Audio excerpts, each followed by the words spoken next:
বিসমিল্লাহির রহমানির রহিম। আজকে হচ্ছে 14ই ডিসেম্বর 2025। আমাদের বাংলাদেশ বার কাউন্সিল প্রিলিমিনারি ব্যাচের তামাদি আইনের চতুর্থ ক্লাস, এবং আজকে আমরা আলোচনা করব তামাদি আইনের ষোলো ষোলো ধারা থেকে। তামাদি আইনের 16 ধারার টাইটেলটা যদি পড়ি দেখেন, বিক্রয় জারি রদের কার্যক্রম চলমান ছিল সেই সময় বাদ দেওয়া, exclusion of time during which proceedings to set aside execution sale are pending। ধারা 16 একটু পড়ি, তারপরে আমি বুঝাই দেখেন। ডিক্রি জারিতে ডিক্রি জারিতে ক্রয়কৃত সম্পত্তির দখলের জন্য গোল দেবেন ক্রেতা কর্তৃক। ডিক্রি জারিতে ক্রয়কৃত সম্পত্তির দখলের জন্য দেখেন, ডিক্রি জারির মামলা কখন করে? একজন একটা দেওয়ানি মামলায় যখন ডিক্রি পায়, ডিক্রিদার করে জারি মামলা, আর জারি মামলার যার বিপক্ষে করে তারে বলে দায়িক। এখন ধরেন ডিক্রি ডিক্রি জারির মামলাটা হলো 10 লাখ টাকার, মানে 10 লাখ টাকা পাবে। তাহলে এই 10 লাখ টাকা দায়িকের কাছ থেকে আদায় করা হবে। ধরা গেল জারি মামলা করছে, জারি মামলা করার পর দায়িকের নগদ কোনো টাকা পয়সা নাই, তাহলে দায়িকের আছে 10 কাঠা জমি। তাহলে ওই 10 কাঠা জমি কি নিলামের আয়োজন করে বিক্রি করে 10 লাখ টাকা বিক্রিদার রে দিবে, এই তো নিয়ম।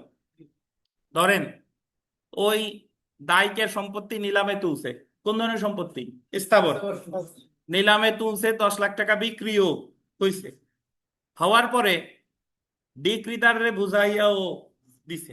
এখন যিনি দায়িক, যার সম্পত্তি বিক্রি হলো, এখন ধরেন এই জায়গা তো মোট 3টা পক্ষ হয়েছে। একজন হলো ডিক্রিদার যে মামলাটা করছে, দায়িক যার সম্পত্তি নিলামে উঠছে, আর নিলাম থেকে এই সম্পত্তিটা কিনছে ধরেন ক্রেতা।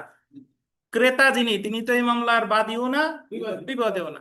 ক্রেতা কিনছে, কেনার পরে এখন তাহলে নিলাম হয়ে গেছে, ক্রয় বিক্রয় হয়ে গেছে। এখন দায়িক এসে বলতেছে যে ভাই, আমার এই জমির বিক্রি ঠিকঠাক হয় নাই, এই জমির বিক্রি, এই জমির দাম আরো বেশি, নাহলে এই নিলাম ঠিকঠাক ভাবে আয়োজিত হয় নাই।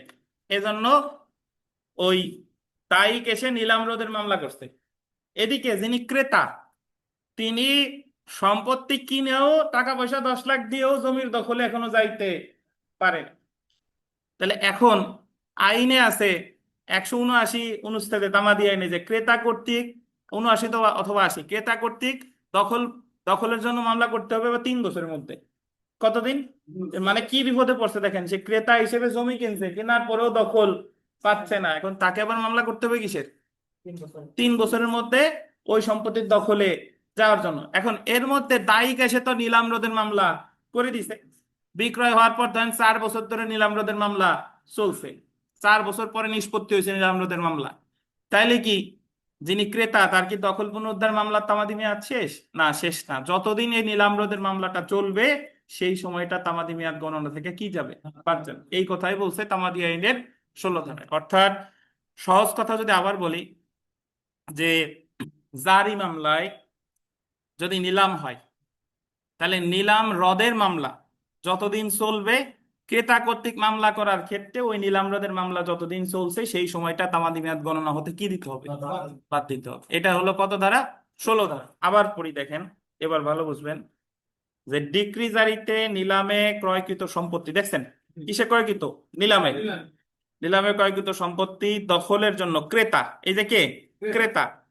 দায়েরকৃত মকদ্দমার তামাদি মেয়াদ গণনা করতে এই যে আন্ডারলাইন করবেন, নিলাম রদের জন্য দায়েরকৃত কার্যধারা যতদিন চলছে, মানে নিলাম রদের মামলা কি যতদিন চলছে তা বাদ দিতে হবে। কত ধারায় বলছে? 16 ধারা। তাহলে নিলাম রদের মামলা যতদিন চলেছে সেটা তামাদি মেয়াদ গণনা হতে বাদ দিতে হবে। আদালতের মাধ্যমে নিলাম বিক্রয়ের ক্ষেত্রে ক্রেতা কর্তৃক আনীত মকদ্দমার ক্ষেত্রে 16 ধারা প্রযোজ্য। গোল দিবেন আদালতের মাধ্যমে, অর্থাৎ যে বিক্রয়টা হয়েছে কিসের মাধ্যমে? আদালতের মাধ্যমে। সেই ক্ষেত্রেই তামাদি আইনের 16 ধারার বিধান প্রযোজ্য। 16 ধারায় ব্যবহৃত কার্যধারা বলতে মকদ্দমা এবং আবেদন উভয়ই অন্তর্ভুক্ত হবে, সেহেতু 16 ধারা মকদ্দমা এবং আবেদনের মেয়াদ গণনার ক্ষেত্রে প্রযোজ্য হবে। আমি যেটা মনে রাখবো, যে ডিক্রি জারিতে যে নিলাম হলো, ওই নিলামে যে সম্পত্তি বিক্রয় হলো, ওই নিলাম রদের মামলা যতদিন চলবে, ক্রেতা কর্তৃক মামলা ফেরার ক্ষেত্রে ওই নিলাম রদের মামলা যতদিন চলছে সেই সময়টা তামাদি মেয়াদ গণনা হতে কি যাবে? বাদ যাবে। এই হলো কথা। তামাদি আইনের কত ধারা? 16 ধারা। 16 ধারা অনলাইন অফলাইনের কে বুঝেন নাই বলেন? না বুঝলে আমি আবার বুঝাবো। আপনি তো বুঝেন নাই, আপনি তো শুনেনই নাই এই জায়গা। বুঝেন নাই না বলবেন স্যার আমি শুনি নাই, আপনার প্রশ্নের উত্তর হয় নাই।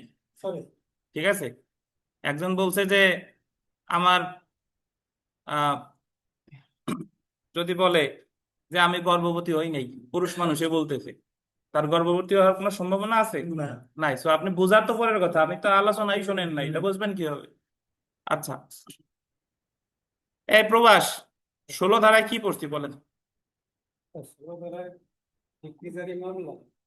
করার পরে তো, বাইকের বাইকের যে সম্পত্তি তার বিক্রি করার জন্য যে নিলাম হলো, হুম নিলাম নিলাম হওয়ার পরে পরে তখন বাইক এসে বলতেছে যে না, আমার এই জমি ঠিকঠাক ভাবে কেনা বেচা হয় নাই। হুম তখন সে কি করবে?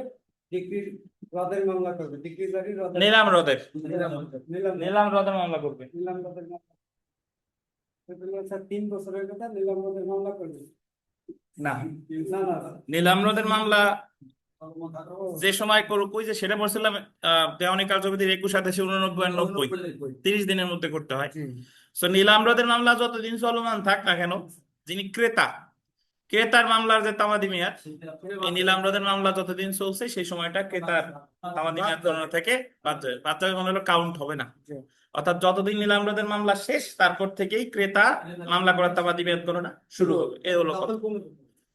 হ্যাঁ, তাহলে মাহবুব সাহেব আপনার জন্য বলি যে স্থাবর সম্পত্তিতে আহ যদি জারি মামলায় স্থাবর সম্পত্তি বিক্রি হয় এবং যার সম্পত্তি বিক্রি হলো আর যে কিনলো সে তো দখলে যাবে, আর বিক্রিজারিতে যার সম্পত্তি বিক্রি হলো সে আইসা আবেদন করছে যে এর ওনার আমার এই সম্পত্তি ঠিকঠাক ভাবে নিলাম হয় নাই, সে নিলাম রোধের মামলা করছে। এখন নিলাম রোধের মামলা দিনের পর দিন চলছে, যতদিন নিলাম রোধের মামলা চলবে তার নিলাম রোধের মামলা যখন নিষ্পত্তি হয়ে যাবে তারপর থেকেই ক্রেতা তার দখল পুনরুদ্ধার মামলা দায়ের করতে পারবে। এটাই বলছে তামাদি আইনের কত ধারা? 16 ধারা। আমরা চলে এসেছি 17 ধারা। মকদ্দমা, দেখেন, মকদ্দমা দায়ের করার অধিকার অর্জনের পূর্বে, এটা বললেন অধিকার অর্জনের পূর্বে মৃত্যুর ফলাফল, ধারা কত? 17। দেখেন, তামাদি আইনের 17 ধারা এটা বলতেছে যে যখন আপনি মামলা করার অধিকারী হলেন, তার আগে আমি একটু বুঝাই, শুনেন, এই সবাই বই পড়ে থাকেন, আগে আমার কথা শুনেন। তামাদি আইনের 17 ধারা বাদীর ক্ষেত্রেও প্রযোজ্য, বিবাদীর ক্ষেত্রেও প্রযোজ্য। অর্থাৎ প্রথমে আমরা মনে করি 17-1, 17-1 বলছে যে বাদী একটা মামলা দায়ের করার অধিকারী, যে মামলাটা করবে যতদিন পর্যন্ত সে বেঁচে ছিল ততদিন পর্যন্ত মামলার কারণ উদ্ভব হয় নাই। উনি মারা যাওয়ার পরে যদি কারণ উদ্ভব হয় তাহলে উনার যারা বৈধ প্রতিনিধি তারা যদি ঠিকঠাক থাকে তাহলে তারা মামলা দায়ের করতে পারবে। আমি উদাহরণ দিলে বুঝবেন। ধরেন, সবাই ঠান্ডা মাথায় এই উদাহরণটা শুনেন, এটা 17 ধারা বুঝতে দরকার। ধরেন, পীযূষ সাহেব 5 লক্ষ টাকা ধার দিছে, 5 লক্ষ টাকা ধার দিছে আমাদের মাহবুব সাহেবকে। মাহবুব সাহেবের কাছে পীযূষ যখন টাকা চাইতে গেছে, মাহবুব বলতেছে যে আমার বেকারি ব্যবসা একটু মন্দা যাচ্ছে, তোমার এই 1 মাসের মধ্যে দিয়ে দিব। 1 মাস পরে আবার গেছে, বলছে যে আর 1 মাসের মধ্যে দিয়ে দিব। মাহবুব সাহেব বলে নাই যে পীযূষ তোমারে আমি টাকা দিব না। এমন সময় পীযূষ গেছে মারা, পীযূষ মারা গেছে। পীযূষের যে বৈধ প্রতিনিধি, ধরে নিই পীযূষ সাহেবের ছেলে, সে হলো সাবালক, সে গেছে মাহবুব সাহেবের কাছে যে মাহবুব কাকু আপনার কাছে আমার বাবা 5 লাখ টাকা পেত। মাহবুব সাহেব বলতেছে যে না, এরকম কোনো টাকা আমার কাছে পেত না। তাহলে যতদিন পর্যন্ত পীযূষ বেঁচে ছিল ততদিন পর্যন্ত কি মামলার কারণ উদ্ভব হয়েছে? না। হয় নাই। মামলার কারণ উদ্ভব হলো কখন? মারা যাওয়ার পরে। যখন কি মারা গেল। পীযূষ মারা গেল তারপরে। এখন মামলা করবে কে? পীযূষের ছেলে। এখন পীযূষের ছেলে ছেলে যদি সাবালক থাকে তাহলে ওই যে যেদিন মাহবুব অস্বীকার করলো সেদিন থেকেই তামাদি মেয়াদ গণনা শুরু হবে। বুঝেন কিনা? আর পীযূষের ছেলে যদি নাবালক থাকে তাহলে পীযূষের ছেলে সাবালক হওয়া পর্যন্ত কি করবে? অপেক্ষা করবো। অপেক্ষা করবে। বুঝেন কিনা? জি। তা ধরেন পীযূষের ছেলে ছেলে সাবালক, তাহলে সে তখন থেকে মামলা করার তামাদি মেয়াদ গণনা শুরু হবে। এটা হলো 17 ধারা। 17 ধারার 1 বাদীর ক্ষেত্রে, মানে বাদী পীযূষ যতদিন বেঁচে ছিল ততদিন পর্যন্ত কারণ উদ্ভব হয় নাই। পীযূষ মারা যাওয়ার পর কারণ উদ্ভব হইলে পীযূষের বৈধ প্রতিনিধি যদি বৈধ অপরোধ না থাকে তাহলে সে মামলা করতে পারবে। আর যদি বৈধ অপরোধ থাকে তাহলে যতদিন পর্যন্ত অপরগতার অবসান না হচ্ছে ততদিন পর্যন্ত সে কি করবে? অপেক্ষা করবে। বুঝছেন? এবার 17-র যে 2 বই পড়েন না, আগে আমার কথা শুনেন। 17-র 1 প্রযোজ্য হলো কার ক্ষেত্রে? বাদী। আমাদের ক্ষেত্রে। বাদী, বাদীরটা কি আপনারা বুঝছেন? জি, স্যার। মিলন বুঝছেন? যতদিন সে বেঁচে ছিল ততদিন কারণ উদ্ভব হয় নাই। সে মারা যাওয়ার পর কারণ উদ্ভব হলে তার বৈধ প্রতিনিধি মামলা করতে পারবে। এটা কত? 17-র। এবার আমরা 17-র 2, এটা প্রযোজ্য কার ক্ষেত্রে জানেন? বিবাদী। 17-র 2 কার ক্ষেত্রে? বিবাদের ক্ষেত্রে। বিবাদী। বিবাদী কি বলতেছে শুনেন, সেম উদাহরণ। পীযূষ বেঁচে আছে, মাহবুব সাহেব বলতেছে যে আমার বেকারি মন্দা চলতেছে, আজ দেই কাল দেই। মাহবুব সাহেব অস্বীকার করে না। পীযূষও বেঁচে আছে, মাহবুব সাহেবও বেঁচে আছে। এখন মাহবুব সাহেব হঠাৎ করে মারা গেছে। তখন পীযূষ যখন মাহবুব সাহেবের ভাইয়ের কাছে টাকা চাইতে গেল যে আমি মাহবুব সাহেবের কাছে 5 লাখ টাকা পাইতাম, আপনারা তো বেকারির অংশীদার, মাহবুব সাহেব বেকারিতেই টাকা লাগাইছে, আমার টাকাটা দেন। তার ভাইরা বলতেছে যে মাহবুব বেঁচে থাকা অবস্থায় এরকম কোনো কথাটা তো আমাদের বলে যায় নাই। আচ্ছা, ভুল হয়ে গেছে, একটু উল্টা হয়ে গেছে, শুনেন। এখন পীযূষ তো টাকা তো অ্যাকচুয়ালি তো পায় হলো মাহবুব সাহেব। মাহবুব তো মারা, মানে মাহবুব সাহেব হচ্ছে ইয়া, কি বলতেছিলাম, মানে আগেরটা ছিল হলো বাদীর ক্ষেত্রে। আচ্ছা, ধন্যবাদ। এবার ওই মাহবুব সাহেব মারা গেছে, আগেরটা মারা গেছিল কে? বাদী। বাদী মামলা করছিল। এখন মাহবুব সাহেব মারা গেছে, তাহলে তার ভাইরা বলতেছে যে না, মাহবুব সাহেব আমার এরকম কোনো কথা টথা বলে যায়নি। তাহলে এখন মামলা করবে স্বয়ং কে? পীযূষ। কার বিরুদ্ধে? মাহবুব সাহেবের বিরুদ্ধে, কিন্তু মাহবুব সাহেবের বৈধ প্রতিনিধির বিরুদ্ধে। কিন্তু মাহবুব সাহেব যতদিন বেঁচে ছিলেন ততদিন কি কারণ উদ্ভব হয়েছিল? কারণ মাহবুব সাহেব যতদিন বেঁচে ছিল ততদিন কারণ উদ্ভব হয়নি। তাহলে মাহবুব সাহেব মারা যাওয়ার পর কারণ উদ্ভব হয়েছে। তাহলে ওই মাহবুব সাহেবের বৈধ প্রতিনিধিরা এই মামলা কি প্রতিদ্বন্দ্বিতা করতে পারবে। এটা হলো 17-র 2। তাহলে আপনি মনে রাখবেন, প্রথমটায় মারা গেছে হলো সে বাদী, আর দ্বিতীয়টায় মারা গেছে কে? বিবাদী। কিন্তু দুইবারই অস্বীকার করছে কে? বিবাদী। অস্বীকার করছে বলেই তো মামলা হয়েছে। একবার স্বয়ং মাহবুব সাহেব অস্বীকার করছে বিবাদী হিসেবে, আর আরেকবার মাহবুব সাহেব বেঁচে থাকা অবস্থায় অস্বীকার করে নাই, অস্বীকার করছে তার কারা? বৈধ প্রতিনিধিরা। এটা হলো 17-র 2। তাহলে আমাদের এই যে এবার এবার এবার এই টাইটেলটা পড়ি, দেখেন। টাইটেলটা যদি পড়েন, মকদ্দমা দায়ের করার অধিকার অর্জনের পূর্বে, দেখছেন, মৃত্যুর ফলাফল, অর্থাৎ যখন কারণ উদ্ভব হয়েছে তখন তার আগেই সে কি গেছে? মারা গেছে। সো এই জায়গায় অনেক আলোচনা আছে, পুরাতন বইতে যা বললাম অতটুকু পড়লেই হবে। একটু পড়ি, দেখেন।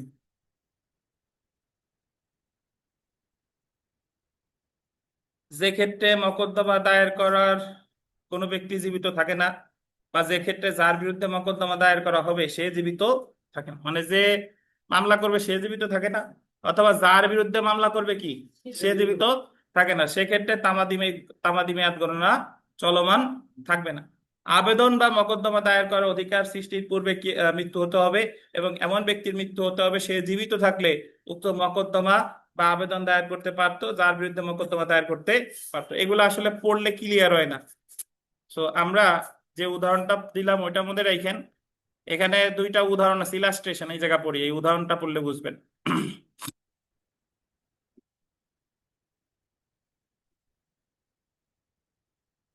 ইলাস্ট্রেশন দেখেন, করিম 22শে মে মৃত্যুবরণ করে, 22শে মে মারা গেছে। খবির করিমের একটি চুক্তি 15ই জুন ভঙ্গ করে। দেখেন, করিম মারা গেছে কবে? 22শে মে। কিন্তু খবির একটা চুক্তি করিমের সাথে করছিল, সে এই চুক্তিটা ভঙ্গ করছে কবে? 15ই জুন। 15ই জুন। তাইলে বলেন তো মামলার কারণ উদ্ভব হয়েছে কখন? মৃত্যুর পরে। করিমের মৃত্যুর পর। পরে। সুতরাং করিম 15 জন মৃত্যুবরণ করতো, তাহলে করিম কবিরের বিরুদ্ধে মোকদ্দমা দায়ের করার অধিকারী হতো। যদি আহ করিম 15 জন মৃত্যুবরণ করতো, তাহলে করিম কবিরের বিরুদ্ধে মোকদ্দমা দায়ের করার অধিকারী হতো। মৃত করিমের একজন বৈধ প্রতিনিধি হিসেবে তার সাবালক সন্তান ছিল, সুতরাং এই ক্ষেত্রে মোকদ্দমা দায়েরের তামাদি মেয়াদ গণনা কি থাকবে না, স্থগিত থাকবে না। থাকবে না। যদিও যদি সে 15 জন মারা যেত, 15 জন যদি থাকতো, তাহলে ওর আমলেই তামাদি মেয়াদ গণনা কি হতো, শুরু হতো। কিন্তু সে মারা গেছে তো কবে, মে মাসে, আর কারণ ভবিষ্যৎ কবে, জুন মাসে। তাহলে এই জায়গায় করিমের যে সাবালক সন্তান আছে তার তামাদি মেয়াদ গণনা কি হবে, শুরু হবে। কিন্তু মৃত করিমের বৈধ প্রতিনিধি হিসেবে তার এক নাবালক সন্তান থাকলে, যদি তার কি থাকে, নাবালক সন্তান থাকে, উক্ত নাবালক সন্তান সাবালক না হওয়া পর্যন্ত বা মোকদ্দমা দায়েরের অধিকারী না হওয়া পর্যন্ত তামাদি মেয়াদ গণনা কি থাকবে, স্থগিত থাকবে। তাইলে অপেক্ষা করবে যতদিন পর্যন্ত তার সন্তান সাবালক না হচ্ছে। বুঝছেন? তাহলে আমি যাদের পুরাতন বই জাস্ট লিখে রাখেন, 17-1 প্রযোজ্য বাদীর ক্ষেত্রে, আর 17-2 প্রযোজ্য কার ক্ষেত্রে, বিবাদীর ক্ষেত্রে। আহ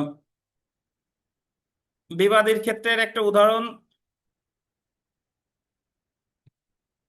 আচ্ছা বিবাদীর যে উদাহরণ, এটা তো অলরেডি যেভাবে বললাম ওইটাই মনে রাখেন। অপ্রযোজ্যতা আর বাদ বাকি পড়া লাগবে না, অপ্রযোজ্যতা পড়ি। দেখেন অপ্রযোজ্যতা, 17 ধারা মামলা এবং আবেদন উভয় ক্ষেত্রেই প্রযোজ্য, কিন্তু তামাদি আইনের 17 ধারার 1 ও 2 ধারার কোনো বিধান নিম্নলিখিত ক্ষেত্রে প্রযোজ্য হবে না। সবার নিচে দেখেন 3টা মামলা, ভিভিআই 3টা মামলার ক্ষেত্রে 17 ধারার বিধান প্রযোজ্য হবে না। আপনাদের পুরাতন বইতে এটা আছে, হয় প্রশ্ন আকারে আছে, নাহলে এমনি কোথাও আছে।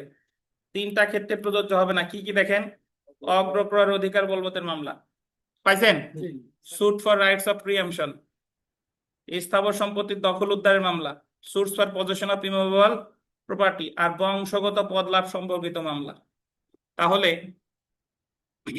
17 ধারার যে পান না আপনারা, 17 ধারার যে বিধান কয়টা ক্ষেত্রে প্রযোজ্য না, অগ্রক্রয় মামলা, স্থাবর সম্পত্তির দখল, আর একটা কি বলেন, বংশগত পদ লাভ। বলেন তো আপনাদের মনে আছে কিনা যে অগ্রক্রয়ের মামলা আর কোন ক্ষেত্রে প্রযোজ্য না, মানে কোন কোন বিধিবিধান অগ্রক্রয়ের মামলার ক্ষেত্রে প্রযোজ্য না, বৈধ অগ্রগতার বিধান। বৈধ অগ্রগতার বিধান কিসে না প্রযোজ্য না, বুঝতে পারছেন? আচ্ছা, সো আমার মনে রাখতে হবে যে 17 ধারার যে বিধান বাদীর ক্ষেত্রে প্রযোজ্য না বিবাদী, 17-1 বাদী, 17-2 বিবাদী। যতদিন পর্যন্ত তারা বেঁচে ছিল ততদিন পর্যন্ত কারণ উদ্ভব ছিল, কারণ উদ্ভব হয়েছে কবে, তারা মৃত্যুর পরে। 17 ধারার বিধান কোন কোন ধরনের মামলায় প্রযোজ্য না, অগ্রক্রয়, স্থাবর সম্পত্তি দখল পুনরুদ্ধার আর বংশগত পদ লাভ। এখন suit for an hereditary office, অনেকে অনেকে আপনারা ভাবেন যে স্যার বংশগত পদ লাভ আবার কি, বংশগত পদ লাভ মানে হচ্ছে বংশের পদ। ধরেন আবুল হোসেন খান, উনি ওনার বাড়ির যে বংশ আছে, মানে ওনার যে বংশ আছে সেই বংশের প্রধান, তাহলে বংশগত পদ লাভ দেখা গেল উনারে কেউ অস্বীকার করতেছে, ওনার ছোট ভাই উনারে প্রধান হিসেবে স্বীকার করতেছে না, তাহলে বংশগত পদ লাভের মামলা করবে কি, আবুল হোসেন খান। তাহলে এই মামলার ক্ষেত্রে 17 ধারার বিধান প্রযোজ্য হবে না। দেখা গেল আবুল হোসেন খান যতদিন বেঁচে ছিল ততদিন পর্যন্ত ওই মামলার কারণ উদ্ভব হয় নাই, উনি মারা যাওয়ার পর কারণ উদ্ভব হয়েছে, তখন আবুল হোসেন খানের যে বৈধ প্রতিনিধি আছে তারা এই 17 ধারার সুবিধা পাবে। তাহলে এতটুকু যারা বুঝেন না জাস্ট মনে রাখেন যে 17 ধারার 3টা মামলার ক্ষেত্রে প্রযোজ্য না, অগ্রক্রয়, স্থাবর সম্পত্তির দখল পুনরুদ্ধার, আর কি বংশগত পদ।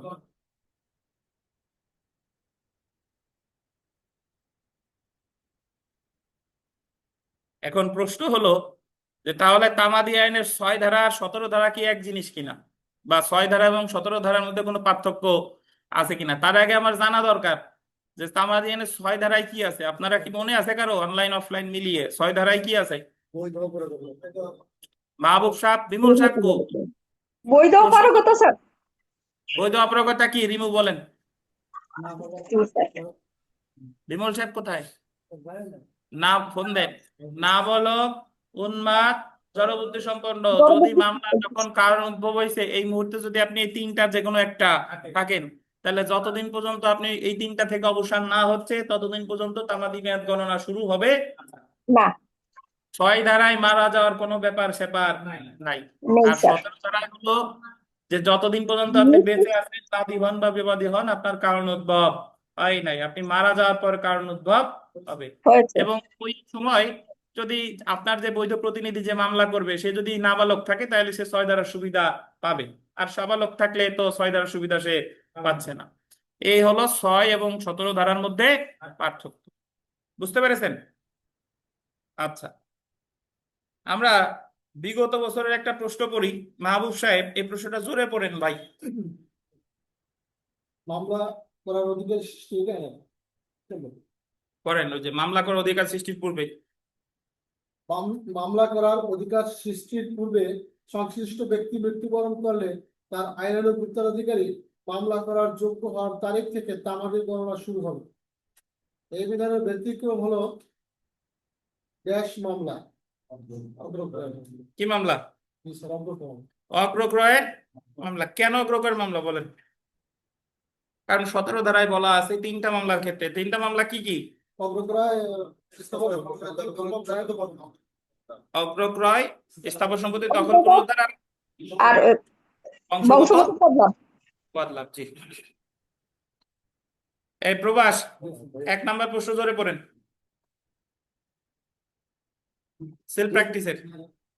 ডিক্রি জারির মাধ্যমে বিক্রয় রদ করার কার্য দ্বারা মুলতবি থাকাকালীন সময় বাদ দিতে হবে। বলেন, আপনার স্যার আসতে বলছে। ডিক্রি জারির মাধ্যমে বিক্রয় রদ করার কার্য দ্বারা মুলতবি থাকাকালীন সময় বাদ দিতে হবে।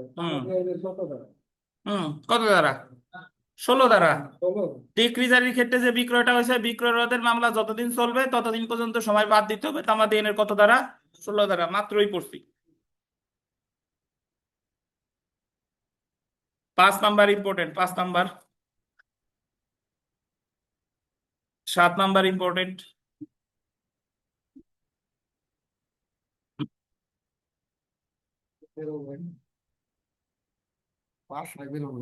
আচ্ছা, এই পীযুষ সাহেব, 6 নাম্বার প্রশ্নটা জোরে পড়েন দি, জোরে, একেবারে গলা ফাটাইয়া। এই হলো জোরে। আবেদন করার অধিকার আবেদনের পূর্বে বাদী এবং বিবাদীর মৃত্যুর ক্ষেত্রে তামাদি মেয়াদ গণনা শুরু হবে তখন এমন মৃত্যু ব্যক্তি এই মৃত্যু ব্যক্তির কি লেখা? মৃত ব্যক্তির কোন বৈধ প্রতিনিধি থাকে যে মকদ্দমা বা আবেদন করতে কি হয়? সক্ষম হয়। 16 এবং 17 ধারা এই জায়গা যারা আছেন, কেউ যদি না বুঝে থাকেন অনলাইনে অফলাইনে লজ্জা শরম ফেলে বলেন, আমি দরকার হলে আরেকবার বুঝাবো। বুঝছেন কিনা 16 এবং 17? 17-র 1 প্রযোজ্য বাদীর ক্ষেত্রে, 17-র 2 প্রযোজ্য বিবাদীর ক্ষেত্রে। আর 17 ধারার বিধান কোন কোন ক্ষেত্রে প্রযোজ্য না এটা বলছে 17-র 3-এ।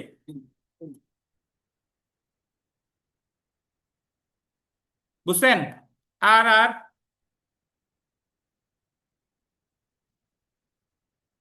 আমরা চলে আসি 18 ধারা, প্রতারণা। এবার বাংলাদেশ বার কাউন্সিল লিখিত পরীক্ষায় আসছে এই 18 ধারা থেকে। প্রতারণা, ইফেক্ট অফ ফ্রড। মাহবুব সাহেব, বলেন তো দণ্ডবিধির কত ধারায় প্রতারণার সংজ্ঞা দিছে? হুম, ওই ধারা না বললেও হবে, আগের বা পরের 5 ধারা পর্যন্ত বললেও হবে। ধরেন 510 ধারা, আপনি 495 বা 505 বললেও আপনার কাউন্ট করে নিব। একেবারে ধারা যে ওইটাই বলা লাগবে তা না, আশপাশ থেকে হবে। বলেন না, কেউ কেউ জি বলেন স্যার। না, বলেন। হ্যাঁ, ধরেন এই যে আমাদের এই যে কারেন্টের খাম্বার কাছ দিয়ে যে কারেন্টের যে তার গেছে, এমন না যে ওই তারে যাই হাত দেওয়া লাগবে, জানেন তো? ওই 1 মিটার দূর থেকেও কিন্তু টান দেয়, জানেন? মানে আপনি সরাসরি ওর ধারে যায়, ধারে একেবারে সরাসরি স্পর্শ করেন নাই, কিন্তু 1 হাত 2 হাত দূরে তাও আপনারা টান দিয়ে দিয়ে যাবে। তো আপনারা সেই এক্সাক্ট তারের কাছে যাওয়া লাগবে না, আপনি আশপাশ দিয়ে বললেও হবে। প্রতারণা মনে আছে কিনা দণ্ডবিধি? গুলি কানের পাশে গেলে হবে সমস্যা নেই মাথা লাগালে এই তাহমিনা মরা 420 সংজ্ঞা দেয় নাই। পীযূষ 418 415-তে 400 প্রতারণার সংখ্যা দিচ্ছে 415-তে, 6টি 417। আর প্রতারণা কইরা যদি মূল্যবান জামানত টামানত নেয় সেটা হলো 420। 420 তো জানা, আপনি 420 পর্যন্ত বললেও হতো মাহবুব সাহেব। আচ্ছা, মানে আমার বেলায় একটু কিছু ছিল আপনি আগে ওই টুপি খোলেন, ওই টুপিটা দরকার নাই, দেখেন। আচ্ছা আচ্ছা, এখন আমরা আসি প্রতারণা। আমাদের তামাদি আইনের 18 ধারায় এই প্রতারণা বললো কেন আগে বুঝেন, তারপরে আমরা পড়বো। একটা, আমরা জানি যে মামলা করার মানে এই যে আমাদের দেওয়ানি মামলা করার একটা নির্দিষ্ট কি আছে, তামাদি মেয়াদ আছে, এবং এটা একটা সময় শুরু হয় আর একটা সময় শেষ হয়। এই মামলা করার অধিকার কিন্তু আপনার আজীবন থাকে না। এখন কিছু কিছু মামলা আছে যে কারণ আপনি বুঝতেই পারবেন, বুঝার পরেই তামাদি মেয়াদ গণনা শুরু হয়। আর কিছু কিছু মামলা আছে এগুলো আপনার কাছ থেকে গোপন রাখা যায়। কিভাবে? ধরেন আপনার একজন বেদখল করছে, আপনি তখনই ছিলেন, আপনার একজন বেদখল করছে, তাহলে তো আপনি জানলেনই যে কবে আপনারা বেদখল করলো, এটা আপনার কাছ থেকে গোপন রাখার কোনো সুযোগ নাই। বুঝেন কিনা? কিন্তু আপনি একটা জমিতে আছেন, আপনার প্রতিবেশী একটা জাল দলিল তৈরি করছে আপনার নামে। তো ওই জাল দলিলের বিষয়বস্তু হলো যে আপনি যে জায়গায় আছেন ওই জায়গাটা সে মানে আপনি তার কাছে বিক্রি করছে। শুধু জাল দলিলই করে নাই, জাল দলিল নিবন্ধিত করে ফেলছে, এবং এই জাল দলিলের বিষয়বস্তু আপনার কাছ থেকে গোপন রাখছে। সে সুনির্দিষ্ট প্রতিকার আইনের 39 ধারা জানে যে দলিল বাতিলের মামলা 3 বছরের মধ্যে করতে হয়। আমি জাল দলিল তৈরি করে ওর কাছ থেকে আমি 3 বছর গোপন রাখবো বা 5 বছর গোপন রাখবো, যাতে সে পরে যদি মামলা করতে যায় তাহলে তামাদি আইনের 3 ধারার বিধান বলে ওর মামলা কি হয়ে যাবে, খারিজ হয়ে যাবে। ওর মনে মনে হলো এই পরিকল্পনা আছে। এখন ঠিকই 5 বছর পরে আপনারে দেখাচ্ছে যে এই যে এই জায়গার মালিক আমি, তুমি 5 বছর আগে এই যে আমার কাছে বিক্রি করছিলা, 5 বছর আগের দলিল এই যে নিবন্ধিত আছে। এখন আপনি যদি বলেন যে এই দলিল তো জাল, বলে, জালে তো কাজ হবে না, জাল যদি হইয়েও থাকে তোমার তো মামলা করার তামাদি মেয়াদ গণনা কি শেষ, কারণ মামলা করতে হয় 3 বছরের মধ্যে, আর এই দলিলের বয়স অলরেডি কত, 5 বছর। না, তামাদি মেয়াদ শেষ না। যতদিন আপনার কাছ থেকে প্রতারণা করে গোপন রাখলো এটা গণ্য হবে না। যেদিন থেকে আপনি জানলেন সেদিন থেকে আপনার 3 বছরের মধ্যে মামলা দায়ের করতে হবে। বুঝছেন? এটা হলো তামাদি আইনের কত ধারা? অর্থাৎ আপনি মামলা করার কারণ যদি আপনার কাছ থেকে গোপন রাখে, বা যে দলিল দেখলে আপনি মামলা করতে পারতেন এই দলিল যেদিন থেকে আপনি দেখবেন, বা ওই কারণ সম্পর্কে যেদিন থেকে আপনি কি জানবেন, সেদিন থেকে তামাদি মেয়াদ গণনা শুরু হবে। আর যতদিন আপনার কাছ থেকে ছলনা করে তঞ্চকতা করে গোপন রাখা হলো এই সময়টা তামাদি মেয়াদ গণনা হতে কি যাবে, বাদ যাবে। তাতে যদি হয় 12 বছরও বাদ, 12 বছরের পর থেকে 3 বছর কাউন্ট হবে। বুঝছেন? জি স্যার। লুৎফর সাহেব কেমন আছেন? কই ছিলেন এতদিন? এখন কেমন আছে? ইন্না লিল্লাহি ওয়া ইন্না ইলাইহি রাজিউন। কি হয়েছিল?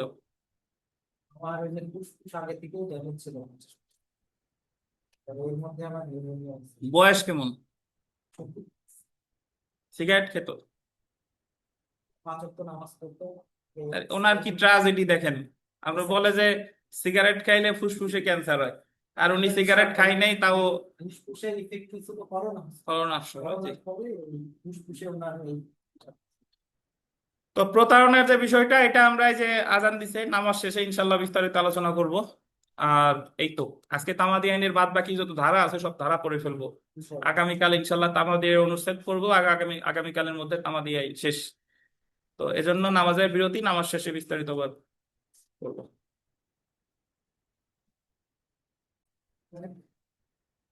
আচ্ছা, আমরা পড়া শুরু করি। দেখেন, প্রতারণা বিরতির আগে বুঝাইছি।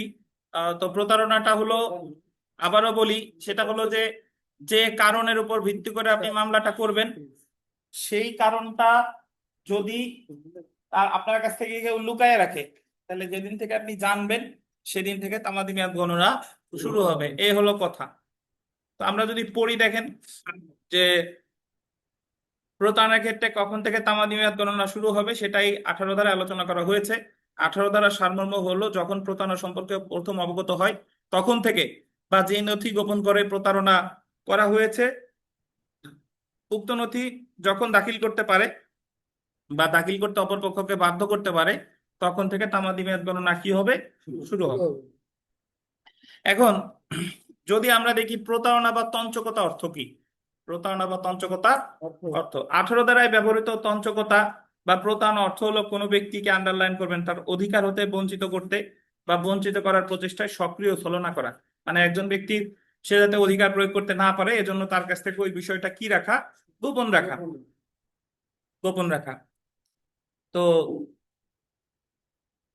পরে যদি দেখেন প্রযোজ্যতা, প্রযোজ্যতা তামাদি আইনের 18 ধারা শুধুমাত্র মকদ্দমা বা আবেদন দাখিলে তামাদি মেয়াদ গণনার ক্ষেত্রে প্রযোজ্য, এটা মামলার ক্ষেত্রে প্রযোজ্য, আবেদনের ক্ষেত্রে প্রযোজ্য। আমরা চলে আসি প্রতারণার শর্ত সমূহ। বাদীর মকদ্দমা বা আবেদন দাখিলের অধিকার গোপন করেছে। বিবাদী, এই যে প্রথমে বিবাদী প্রতারণার মাধ্যমে প্রতারণামূলক ভাবে বাদীর মকদ্দমা বা আবেদন দাখিলের অধিকার কি করেছে, গোপন করেছে, বা যে সত্যের ভিত্তিতে বাদীর মকদ্দমা বা আবেদন দাখিলের অধিকার প্রতিষ্ঠিত সেই সত্য কি করছে, গোপন করছে। মানে হয় অধিকার গোপন করছে, নাইলে কি সত্য গোপন করছে। অথবা বাদীর এমন অধিকার প্রতিষ্ঠা করার জন্য যে গোল দিবেন দলিল প্রয়োজন, সেই দলিল প্রতারণামূলক ভাবে গোপন করেছে। তাহলে এখানে মোট বিষয় হলো হয় অধিকার গোপন করছে, নাহলে সত্য গোপন করছে, না হলে কি দলিল গোপন করছে। এইগুলার যে কোনো, মানে যে কারণের উপর ভিত্তি করে আপনি মামলাটা করবেন এইগুলার কোনো একটা কি করছে, গোপন করছে। প্রথমে উল্লেখিত দুইটি ক্ষেত্রে তামাদি মেয়াদ গণনা শুরু হবে যখন প্রতারণার বিষয়টি বাদী বা ক্ষতিগ্রস্ত ব্যক্তি, আন্ডারলাইন করবেন, সর্বপ্রথম জানতে পারে। সর্বপ্রথম যখন জানতে পারে তখন থেকে তামাদি মেয়াদ গণনা কি হবে, শুরু হবে। অন্যদিকে তৃতীয় ক্ষেত্রে তামাদি মেয়াদ গণনা শুরু হবে যখন, মানে যখন আপনি অধিকার বিষয়ে জানতে পারবেন, যখন আপনি সত্য বিষয়ে জানতে পারবেন তখন থেকে তামাদি মেয়াদ গণনা কি হবে, শুরু হবে। আর তৃতীয় ক্ষেত্রে তো দলিল রিলেটেড। তৃতীয় ক্ষেত্রে কি বলছে দেখেন,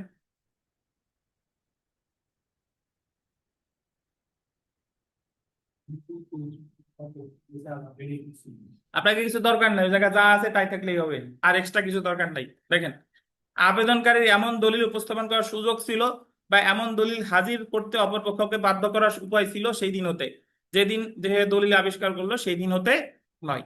মানে বিষয়টা হলো যে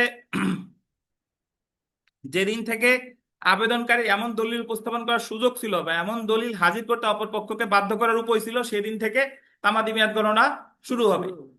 যদি আপনি ওই দলিলের বিষয়টা থেকে জেনে থাকেন সেদিন থেকেই তামাদি মেয়াদ গণনা শুরু হবে। সহজ কথায় এত প্যাঁচ গোছের দরকার নাই। মামলার কারণ গোপন রাখলে বা দলিল গোপন রাখলে যেদিন আপনি কারণটা জানলেন, যেদিনটা আপনি দলিলটা দেখলেন সেদিন থেকে তামাদি মেয়াদ গণনা শুরু হবে। এটাই হলো ইফেক্ট অফ ফ্রড, তামাদি আইনের কত ধারা, 18 ধারা। সো এই জায়গা আর পড়তেছি না। দেখেন আমরা যখন থেকে তামাদি মেয়াদ গণনা শুরু হবে এটা যদি একটু দেখি, যে যে ক্ষেত্রে বিবাদী প্রতারণার মাধ্যমে প্রতারণামূলকভাবে বাদীর মকদ্দমা বা আবেদন দাখিলের অধিকার গোপন করেছে বা সত্যের ভিত্তিতে বাদীর মকদ্দমা বা আবেদন দাখিলের অধিকার প্রতিষ্ঠিত সেই সত্য গোপন রেখেছে, সেক্ষেত্রে তামাদি মেয়াদ গণনা শুরু হবে যখন প্রতারণা বিষয়টি বাদী বা ক্ষতিগ্রস্ত ব্যক্তি সর্বপ্রথম জানতে পারে তখন থেকে। একই কথা, যেদিন থেকে অধিকারটা বা সত্যটা জানতে পারলো সেদিন থেকে। অন্যদিকে যে ক্ষেত্রে বিবাদী প্রতারণার মাধ্যমে প্রতারণামূলকভাবে বাদীর মকদ্দমা বা আবেদন দাখিলের অধিকার প্রতিষ্ঠা করার জন্য যে দলিল প্রয়োজন সেই দলিল প্রতারণামূলকভাবে কি করছে, গোপন করছে, দলিল গোপন করছে, সেক্ষেত্রে তামাদি মেয়াদ গণনা শুরু হবে যখন বাদী বা আবেদনকারীর এমন দলিল উপস্থাপন করার সুযোগ ছিল বা এমন দলিল হাজির করতে অপর পক্ষকে বাধ্য করার উপায় ছিল সেদিন থেকে। আমরা চলে আসি জেনে রাখা ভালো। দেখেন, জেনে রাখা ভালো 18 ধারা শুধুমাত্র মকদ্দমা বা আবেদন দাখিলের তামাদি মেয়াদ গণনার ক্ষেত্রে প্রযোজ্য। তো এটা আমার দরকার নাই, মামলার ক্ষেত্রেও প্রযোজ্য, আবেদনের ক্ষেত্রেও প্রযোজ্য। 2017 সালে একটা প্রশ্ন এসেছে, দেখেন তামাদি আইনের কোন ধারায় তঞ্চকতা বা প্রতারণার কথা বলা হয়েছে, কোন ধারায়, 18 ধারায়। আর এই জায়গায় যে শব্দটা ব্যবহার করছে ফ্রড, আর দণ্ডবিধিতে ব্যবহার করছে কি জানেন, দণ্ডবিধিতে ব্যবহার করছে চিটিং, চিটিং, আর তামাদি আইনে ব্যবহার করছে ফ্রড। তারপরে দেখেন, একটি মামলায় প্রতারণামূলক দলিল সৃজনের অভিযোগ করা হলে, সৃজন মানে হলো সৃষ্টি করা, উক্ত মামলায় তামাদি মেয়াদ গণনা শুরু হবে বাদীর প্রতারণা সম্পর্কে জ্ঞাত হওয়ার দিন থেকে। বাদী যেদিন প্রতারণা সম্পর্কে জ্ঞাত হলো সেদিন থেকে তামাদি মেয়াদ গণনা কি হবে, শুরু হবে।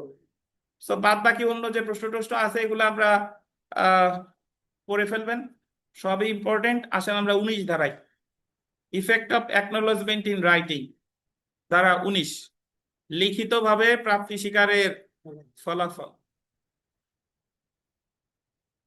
Effect of acknowledgement in writing. প্রথমত এখান থেকে প্রশ্ন আসতে পারে যে লিখিতভাবে প্রাপ্তি স্বীকারের ফলাফল তামাদি আইনের কত ধারায় আছে? 19 ধারায়। বা effect of acknowledgement in writing কত ধারায় আছে? 19 ধারা। 19 ধারার বিষয়বস্তু আগে বুঝেন, পড়বো পরে। বা 19 ধারায় বলছে যে আপনি একটা মামলা দায়েরের অধিকারী, যার বিরুদ্ধে মামলাটা করবেন তামাদি মেয়াদ, আপনি এখনো মামলা করেন নাই বা মামলা করার তামাদি মেয়াদ এখনো শেষ হয় নাই, এর আগেই সে এসে স্বীকার করে গেছে যে আসলেই সে আপনারা বেদখল করছে, আসলেই তার কাছে আপনি এত টাকা পান। যেদিন থেকে স্বীকার করলো সেদিন থেকে আবার তামাদি মেয়াদ গণনা শুরু হবে। উদাহরণ যদি এইভাবে দেই যে আপনি একজনের কাছে 5 লক্ষ টাকা পাবেন, তো যেদিন থেকে সে বললো যে আমি টাকা দিতে পারবো না, সেদিন থেকেই তো তামাদি মেয়াদ গণনা শুরু হবে। এখন 3 বছরের মধ্যে মামলাটা করতে হবে। প্রথম বছর গেল মামলা করেন নাই, দ্বিতীয় বছর গেল মামলা করেন নাই, 2.5 বছর গেল মামলা করেন নাই। 2.5 বছরের মাথায় এসে যার কাছে টাকা পাবেন সে এসে লিখিত দিচ্ছে যে আপনি আমার কাছে আসলেই টাকা পান, আমি অমুক তারিখে পরিশোধ করে দিব। তাহলে এই যে সে নতুন করে স্বীকারোক্তি দিল কবে থেকে? 2.5 বছর পরে এসে। এরপরে যদি সে টাকা না দেয় তাহলে এই দিন থেকে তামাদি মেয়াদ গণনা কি হবে? শুরু হবে। এটা হলো লিখিত প্রাপ্তি স্বীকারের ফলাফল। তাহলে এই স্বীকারটা করতে হবে কখন? তামাদি মেয়াদ শেষ হওয়ার পূর্বে। শেষ হওয়ার পূর্বে। কিভাবে হবে? মৌখিক না লিখিত? লিখিত এবং স্বাক্ষরিত হবে। লিখিত এবং কি স্বাক্ষরিত। এবং স্বয়ং ওই ব্যক্তি এসে দিতে পারে বা ওই ব্যক্তির বৈধ প্রতিনিধি এসে দিতে পারে। মানে যে যার কাছে আপনি টাকা পান সে এসে স্বীকৃতি দিতে পারে, অথবা তার আইনজীবী এসে দিচ্ছে যে আমার মক্কেল অমুকের কাছে অমুক টাকা পাই, যে স্বীকৃতি দিয়ে গেল। বুঝছেন? তাহলে সে এসে স্বয়ং দিতে পারে, অথবা কি তার বৈধ প্রতিনিধি দিতে পারে। আরেকটা বলি, সে স্বয়ং এসে আপনার কাছে দিছে বা অন্য কারো কাছে দিছে। মানে আমি একজনের কাছে মনে করেন টাকা পাই 5 লাখ, বা একজনের কাছে কোর্স ফি পাই।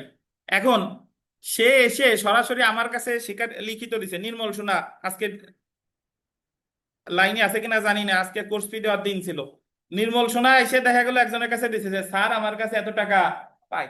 তাহলে যেদিন থেকে স্বীকৃতি দিল সেদিন থেকে তামাদি মেয়াদ গণনা কি শুরু হবে। এখন স্বয়ং নির্মলের না দিলেও হবে, নির্মলের যদি স্যার আছে উনি যদি স্বীকৃতি দেয় তাহলেও হবে। আর স্বয়ং যে আমার কাছে এসে দেওয়া লাগবে তাও না। দেখা গেল এই যে মাহবুব সাহেবের কাছে দিয়ে গেছে যে স্যার আমার কাছে এত টাকা পাই, মাহবুব সাহেবের কাছে দিলেও হবে, আবার স্বয়ং কি আমার কাছে এসে দিলেও হবে। কথাটা হলো স্বীকৃতিটা কি হইতে হবে? লিখিত। লিখিত এবং স্বাক্ষরিত। এবং এটা দিতে হবে কখন? তামাদি মেয়াদ শেষ হওয়ার পূর্বে। এই যে দেখেন তামাদি আইনের 19 ধারায় লিখিতভাবে প্রাপ্তি স্বীকারের effect of acknowledgement in writing সম্পর্কে আলোচনা করা হয়েছে। যখন কোনো সম্পত্তি বা অধিকার সম্পর্কে মামলা দায়েরের দরখাস্ত দাখিল করার জন্য তামাদি মেয়াদ উত্তীর্ণ হওয়ার পূর্বে, দেখছেন আন্ডারলাইন করেন, তামাদি মেয়াদ কি উত্তীর্ণ হওয়ার পূর্বে যে পক্ষের নিকট থেকে উক্ত সম্পত্তি বা অধিকার দাবি করা হচ্ছে সেই পক্ষ বলতে পারেন লিখিত স্বাক্ষরিত করে উক্ত সম্পত্তি সম্পর্কে দায় স্বীকার করে, তখন উক্ত স্বীকৃতি স্বাক্ষরিত হওয়ার সময় থেকে তামাদি মেয়াদ নতুন ভাবে গণনা শুরু। দেখছেন? তাহলে তামাদি মেয়াদ উত্তীর্ণ হওয়ার পূর্বে, এবং এটা হবে কি লিখিত এবং স্বাক্ষরিত। লিখিত এবং স্বাক্ষরিত। আমরা চলে আসি শর্ত সমূহ।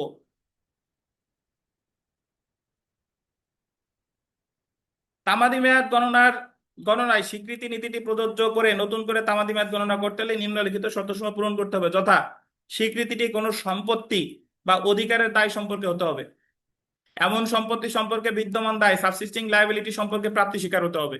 এখন আমি তো একটা অর্থের উদাহরণ দিলাম, এটা দখলের মামলায় হয়। যে আপনারে বেদখল করছে সে স্বীকার করছে যে অমুকরে আসলেই সে বেদখল করছে। উক্ত সম্পত্তি বা অধিকার বিষয়ে মকদ্দমা দায়ের করতে তামাদিতে নির্ধারিত মেয়াদ অতিবাহিত হওয়ার পূর্বে এমন স্বীকৃতি প্রদত্ত হবে। কখন সে স্বীকৃতিটা দিবে? তামাদি মেয়াদ উত্তীর্ণ হওয়ার পূর্বে। স্বীকৃতিতে আন্ডারলাইন করেন অবশ্যই কি হতে হবে? লিখিত।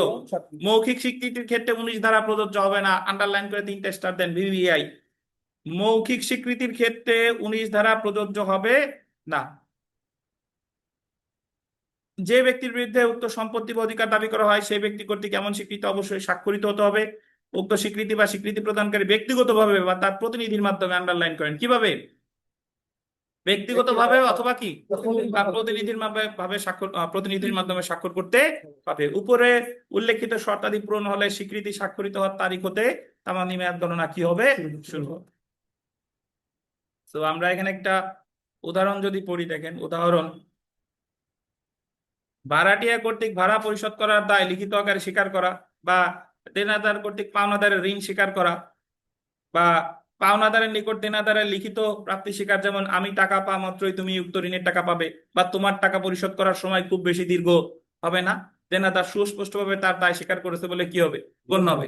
যে ব্যক্তি সম্পত্তিতে দখলে আছে সেই ব্যক্তি কর্তৃক উক্ত সম্পত্তির সত্ত্বের অধিকারী ব্যক্তির সত্ত্ব লিখিত আকারে স্বীকার করা হলে লিখিত প্রাপ্তি স্বীকার স্বাক্ষরিত হওয়ার তারিখ হতে 12 বছরের মধ্যে উক্ত সত্ত্বের অধিকারী ব্যক্তি সত্ত্বের ভিত্তিতে দখল উদ্ধারের মোকদ্দমা দায়ের করতে পারবে। সো আমার যেটা মনে রাখতে হবে, 19 ধারার স্বীকৃতিটা হবে লিখিত, 19 ধারার স্বীকৃতিটা হবে কি?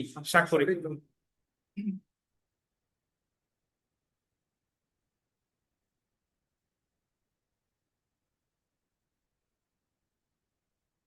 সেলফ প্র্যাকটিস দেখেন। আচ্ছা, এখানে একটা কথা একটু লেখেন। লেখেন যে স্বাক্ষরের সাথে স্বাক্ষরের সাথে তারিখ উল্লেখ না করলে, স্বাক্ষরের সাথে তারিখ উল্লেখ না করলে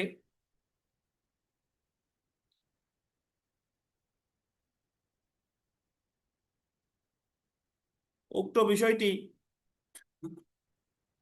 মৌখিক সাক্ষ্য দ্বারা প্রমাণ করা যাবে।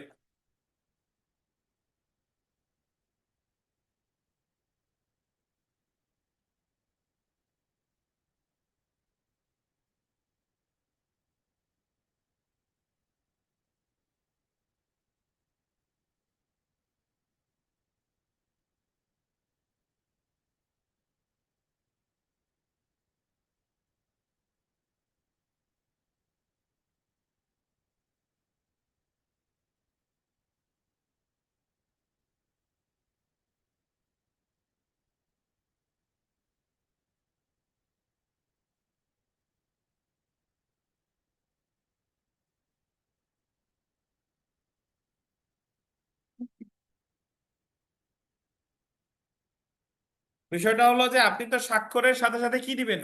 তাই তারিখ দিবেন। এখন তারিখ যদি না দেন তাহলে তারিখের বিষয়টা কি দ্বারা প্রমাণ করা যাবে? মৌখিক মৌখিক সাক্ষ্য দ্বারা প্রমাণ করা যাবে। এখন যদি বলেন স্যার মৌখিক সাক্ষ্য দ্বারা কেমনে প্রমাণ করবে? ওই যে যেদিন স্বাক্ষর করছিল সেদিন যার সামনে স্বাক্ষর করছে বা যে বা যারা ছিল তারা বলতে পারবে যে অমুক দিন স্বাক্ষর করছে, তাহলে তারিখের বিষয়টি মৌখিক স্বীকৃতি দ্বারা প্রমাণ করা যাবে। সেলফ প্র্যাকটিসের প্রশ্নটা যদি দেখেন, তামাদিনের ড্যাশ ধারায় লিখিতভাবে প্রাপ্তি স্বীকারের ফলাফল সম্পর্কে আলোচনা করেছে। কত ধারা? 19 ধারায়। এরপরে 3 নাম্বার বা এই জায়গায় যে যে প্রশ্ন আছে এগুলা ইনশাল্লাহ পারবেন। 6 নাম্বার প্রশ্নটা যদি দেখেন, 6 নম্বরে বলছে যে 19 ধারায় 19 ধারায় দায়ের লিখিত প্রাপ্তি স্বীকার হতে হবে বিদ্যমান কোনো অধিকার বা সম্পত্তি বিষয়। কি বিষয়?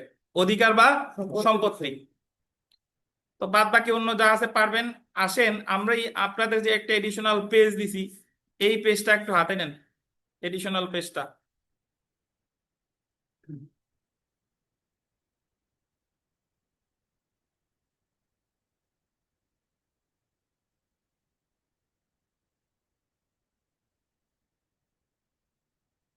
কি প্রশ্ন আছে করেন, আদম সাহেব কি প্রশ্ন আছে বলেন।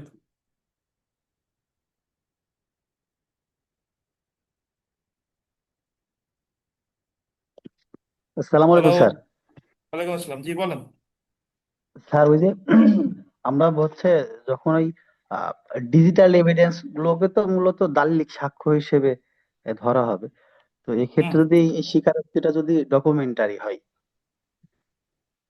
তো মানে ডিজিটালি, তাই? জি স্যার, এটা ডিজিটালি হয়। আচ্ছা, এটা আদালতের বিষয়, আদালত কিভাবে ইন্টারপ্রিট করবে। যেহেতু এখন ডিজিটাল স্বাক্ষর, ডিজিটাল মানে রেকর্ডস দালিলিক সাক্ষ্য হিসেবে বিবেচিত হয়, এখন বিবেচনা আদালত করবে কিনা এটা আদালতের বিষয়, বাট এই জায়গায় স্পেসিফিক ভাবে কি বলে দিছে, লিখিতই, স্বাক্ষরিত। লিখিত এবং স্বাক্ষরিতই হতে হবে। যেহেতু স্বাক্ষরিত নাই, স্বাক্ষরের ব্যাপারটা আমরা যদি মৌখিক সাক্ষ্য দ্বারা প্রমাণ করি, আর যেহেতু যদি ভিডিও থাকে এটা তো ডকুমেন্টারি এভিডেন্স, দালিলিক সাক্ষ্য হচ্ছে। এখন আপনি ভিডিওর কথা তো আমাদের এনে নাই, আপনি কিভাবে নিবেন? সো এটা তো ঠিক বললাম আছে। যে এটা তো বিবেচনা করবে বিচারক, যে তার এটা জি মনে হয়েছে কি। কিন্তু ভিডিও তো আপনার এই জায়গায় থাকা লাগবে, জি যে স্যার। ভিডিও এই জায়গা স্বাক্ষরিত হতে হবে এবং তারিখ উল্লেখ থাকতে হবে। তারিখ না থাকলে সেটা মৌখিক সাক্ষ্য দ্বারা প্রমাণ করা যাবে, এ হলো কথা। দেখেন, তো এখন আমরা চলে এসে এই জায়গায় আপনাদের একটা এডিশনাল পেজ দিছি, এই পেজের 19 ধারায় কি আছে একটু পড়বো, দেখেন। কোনো সম্পত্তি বা অধিকার বিষয়ে মামলা বা দরখাস্ত দাখিল করা নির্ধারিত সময়সীমার মধ্যে যার নিকট হতে উক্ত সম্পত্তি বা অধিকার দাবি করা হয়েছে সেই ব্যক্তি স্বয়ং, দেখছেন, সেই ব্যক্তি কি স্বয়ং অথবা তার পক্ষে ক্ষমতাপ্রাপ্ত অন্য কোনো ব্যক্তি যদি লিখিত এবং স্বাক্ষরিত ভাবে উক্ত সম্পত্তি বা অধিকার বিষয়ে দায় স্বীকার করে, তবে এরূপ স্বীকৃতি স্বাক্ষরিত হওয়ার তারিখ থেকে নতুন ভাবে তামাদিকাল আরম্ভ হবে। তাহলে সেও স্বীকার করতে পারে অথবা কি তার পক্ষে কেউ এসে স্বীকার করতে পারে। লিখিত স্বীকৃতিতে কোনো তারিখ না থাকলে, এই যে দেখেন আন্ডারলাইন করবেন, লিখিত স্বীকৃতিতে কোনো তারিখ না থাকলে মৌখিক সাক্ষ্য দিয়ে স্বাক্ষরের সময় নির্ণয় করা যাবে, এ হলো কথা। এরপরে যদি দেখি আমরা এই জায়গায় কতগুলা শর্ত আছে, শর্তগুলা যদি একটু দেখি, যে এটি আইনত স্বীকৃতির উপাদানগুলি, একটি আইনত স্বীকৃতির উপাদানগুলি নিম্নে দেওয়া হলো। এটা অবশ্যই লিখিত হতে হবে। যার বিরুদ্ধে অধিকার দাবি করা হয় তার অথবা তার পক্ষে ক্ষমতাপ্রাপ্ত প্রতিনিধি দ্বারা স্বীকৃতিটি স্বাক্ষরিত হতে হবে, অলরেডি আমরা জানি। স্বীকৃতি অবশ্যই মেয়াদ উত্তীর্ণ হওয়ার পূর্বে হতে হবে, এটাও আমরা জানি। স্বীকৃতিতে দায় স্বীকার অবশ্যই কি থাকতে হবে, কিন্তু এটা আন্ডারলাইন করেন, দেনা পরিশোধের অঙ্গীকার না থাকলেও চলবে, এটা বিবিআই। দায় স্বীকার থাকতে হবে যে অমুক আমার কাছে এত টাকা পাবে, কিন্তু আমি কত তারিখে দিব সেটা উল্লেখ না করলেও চলবে। স্বীকৃতি পাওনাদারের নিকট অথবা সংশ্লিষ্ট সম্পত্তির অধিকারীর নিকট না করে, এই যে আন্ডারলাইন করেন, অন্যের নিকট করলেও আইনত স্বীকৃতি হিসেবে গণ্য। অর্থাৎ যে যে টাকা পায় তার কাছে গিয়ে যে স্বীকৃতি দিতে হবে এমন কোনো কথা নেই, আপনি অন্য কারো কাছেও দিতে পারেন। বোঝা গেল?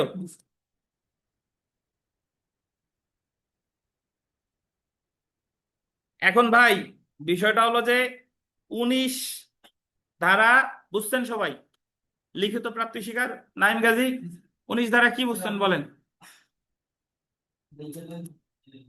প্রতিনিধি এসে তার পক্ষে স্যার বলতে পারবো স্যার টাকাটা 2 দিন পরে দিয়েছিল বা 5 দিন পরে দিয়েছিল, এটা দামাদি মাস শেষ হওয়ার আগে। তার এখন শুনছে আমার স্যার এই যে প্রতিনিধি লিখিত বৈধ প্রতিনিধি হতে হবে না, না যে কেউ এসে বললে হলো। আর যে কেউ এসে বললে তো যে কারোর সাথে আপনার সম্পর্কটা কি সেটা তো দেখতে হবে। আর না, আপনার শত্রু এসে যদি বলে যে অমুক কাছে অমুক টাকা পায় আমি স্বীকৃতি দিয়ে গেলাম, তাহলে কি হবে? হবে না। অবশ্যই তার আইনগত প্রতিনিধি হতে হবে। আইনগত প্রতিনিধি উকিল হইতে পারে, আইনগত প্রতিনিধি বা সে কাউরে নিয়োগ করে পাঠাইছে যে তুমি যে এটা বলে আসো, এই তো। কিন্তু সে যারে পাঠাই নাই বা তার সাথে যার সম্পর্ক নাই, সেটা তো আইনগত প্রতিনিধি হবে না। এখন 19 ধারার 19 ধারার বর্ধিতাংশ, মানে 19 ধারা হলো মেইন জিনিস, আর এটার ব্যাখ্যা হলো 20 আর 21। কত বলেন? 20 আর 21। 20 ধারায় বলছে যে আপনি একজনের কাছ থেকে টাকা নিছেন, এখন টাকা যেদিন পরিশোধ করার কথা টাকা দিতে পারেন নাই, মামলা করার অধিকার শুরু হয়েছে, সে মামলা করে নাই, মামলা করার পূর্বেই তারে আপনি, এবার তো দিচ্ছিলাম লিখিত প্রাপ্তি স্বীকার, আর 20 ধারায় বলছে যে আসল দিলে অথবা সুদ দিলে, আসল দিলে অথবা কি সুদ দিলে নতুন করে তামাদি মেয়াদ গণনা শুরু হবে। এটা হলো 20। মানে কিভাবে?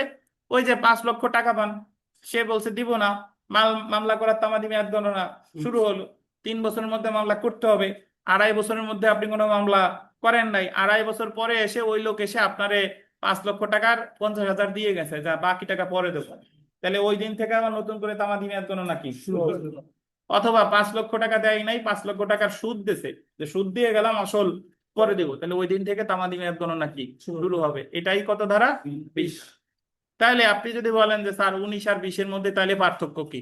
19 যে কোনো দেওয়ানি মামলার ক্ষেত্রে, আর 20 হলো শুধুমাত্র কি অর্থ সংক্রান্ত মামলার ক্ষেত্রে, অর্থ সংক্রান্ত।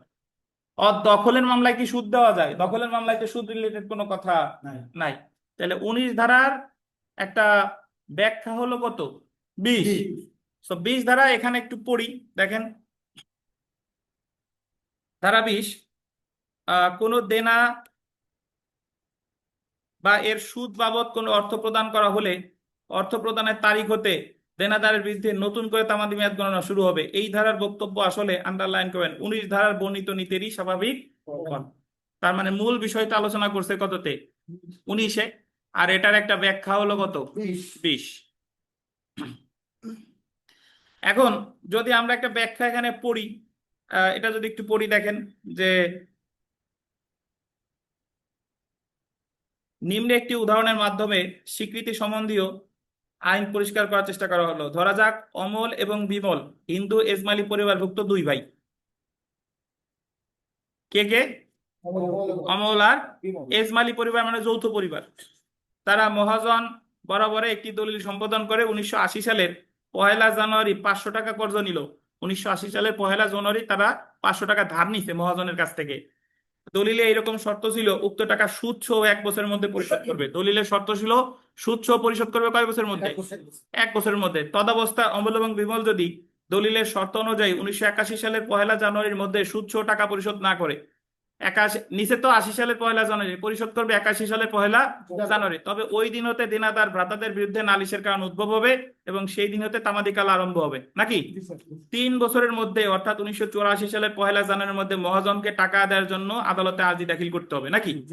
84 সালের 1 জানুয়ারির পূর্বে অর্থাৎ ধরা যাক 1983 সালের 28 ডিসেম্বর তারিখে যদি দেনাদার ভ্রাতাগণ উক্ত দলিলে পাওনার মধ্যে 2 টাকা ওয়াসিল দিয়া দস্তখত করে যে, তবে এই স্বীকৃতির বলে 1983 সালের 28 ডিসেম্বর হতে নতুন করে দেনাদারের বিরুদ্ধে তামাদি কাল আরম্ভ। 1983 সালে এসে সে 2 টাকা দিয়ে গেছে, তাহলে 83 সাল থেকে আবার নতুন করে তামাদি মেয়াদ গণনা কি শুরু হবে? বুঝছেন?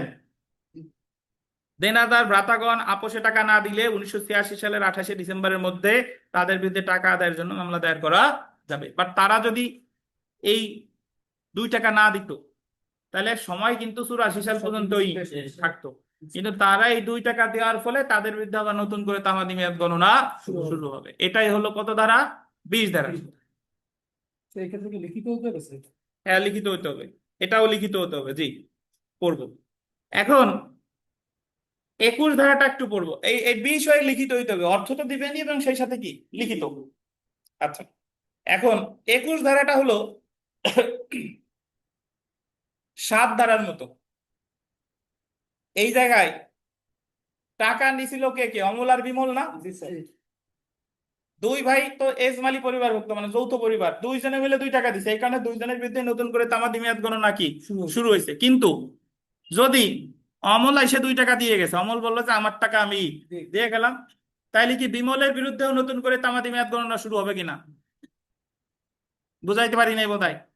টাকা নিছিল 2 ভাইতে, এক ভাই এসে দিয়ে গেল, তাহলে কি যে দিয়ে গেল শুধু তার বিরুদ্ধে নতুন করে তামাদি মেয়াদ গণনা শুরু হবে, নাকি যে দেয় নাই তার বিরুদ্ধেও শুরু হবে?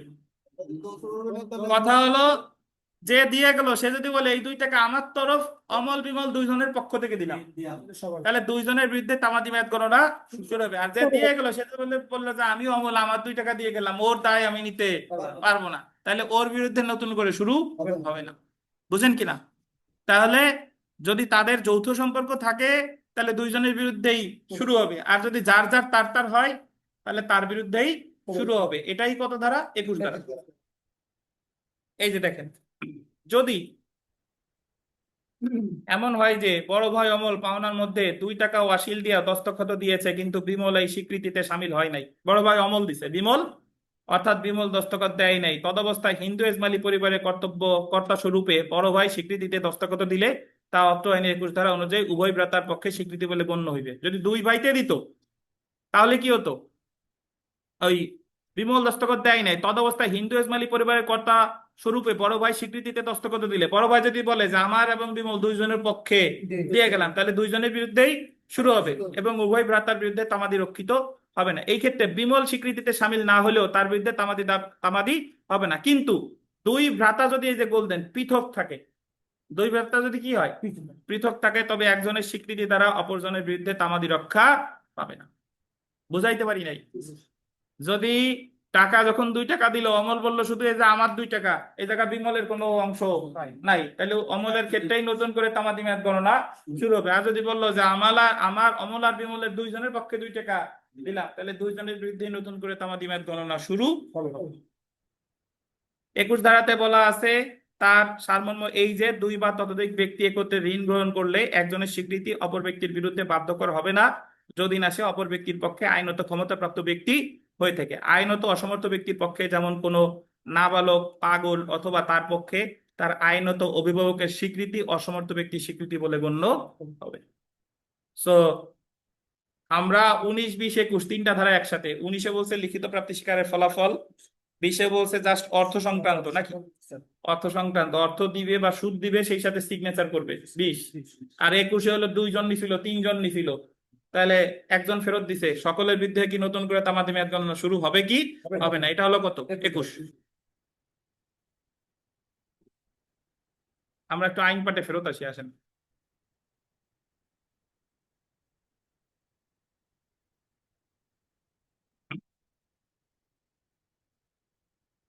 যেহেতু 20 ধারা অলরেডি পড়ছি, সো 20 ধারা এই জায়গা বিস্তারিত না পড়ি, বিস্তারিত ভাবে এতটুকু বলি যে 20-এর ক্ষেত্রেও স্বাক্ষরিত হতে হবে, বুঝছেন? আর 20 ধারা থেকে কোনোদিনই প্রশ্ন আসে নাই, বাট সেলফ প্র্যাকটিসের একটা প্রশ্ন ভিভিআই, এটা পুরাতন বইতেও আছে, এই জায়গা আছে সেলফ প্র্যাকটিসের 4 নাম্বার প্রশ্ন। সেটা হলো যে 19 এবং 20 নাম্বার ধারায় যথাযথ ক্ষমতাপ্রাপ্ত প্রতিনিধি বলতে নিম্নের কাকে অন্তর্ভুক্ত করা হবে? পাইছেন? আছে, পুরাতন বইতেও আছে। আলম ভাই পাইছেন? 19 এবং 20 নং ধারায় বর্ণিত যথাযথ ক্ষমতাপ্রাপ্ত প্রতিনিধি বলতে নিম্নের কাকে অন্তর্ভুক্ত করা হবে? আইনানুগ অভিভাবক, কমিটি ম্যানেজার, অনুরূপ অভিভাবক, কমিটি ম্যানেজার কর্তৃক স্বীকৃত স্বাক্ষর করার বা অর্থ প্রদান করার ক্ষমতাপ্রাপ্ত ব্যক্তি উপরের কি সবকটি? একজন বললেন, যা নাইম গাদি বললেন না যে স্যার যে কেউ স্বীকৃতি দিলে হবে কিনা? এটার ব্যাখ্যা দিছে এই যে যথাযথ ক্ষমতাপ্রাপ্ত প্রতিনিধি বলতে কারে কারে বোঝায়? আইনগত অভিভাবকরে বোঝায়, কমিটি বা ম্যানেজাররে বোঝায়, অনুরূপ অভিভাবক, কমিটি বা ম্যানেজার কর্তৃক স্বীকৃতি স্বাক্ষর করার বা অর্থ প্রদান করার জন্য ক্ষমতাপ্রাপ্ত ব্যক্তি উপরের কি বলেন? সবগুলো। এটা বিবিআই। এই নির্মল সোনা, আপনি লাইনে আছেন? একবার বলছি পাঠাই দিয়েন। আচ্ছা দেখেন তো, আমরা 19, 20, 21 নিয়ে কারো কোনো প্রশ্ন থাকলে বলেন। 19, 20, 21 অনলাইন অফলাইনে যারা আছেন, অনলাইনে আজকে 28 জন আছেন। সো অনলাইন অফলাইনে যারা আছেন 19, 20, 21 নিয়ে কারো কোনো প্রশ্ন থাকলে দয়া করে বলেন।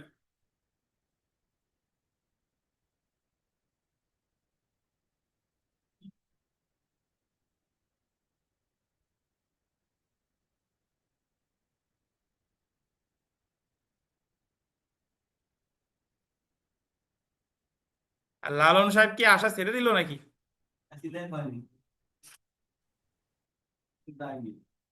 উনি কি রেগুলার কোর্টে যায়?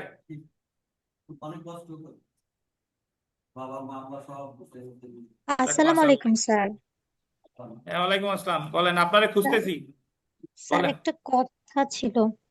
হ্যাঁ বলেন। স্যার, যেহেতু আমাদের পরীক্ষার সময়টা অনেক বেড়ে গিয়েছে, মানে যে টাকা দিয়ে ভর্তি হয়েছে পরে কি কোনো মানে টাকা পয়সার বিষয়ে কোনো কথা হয়েছে কি?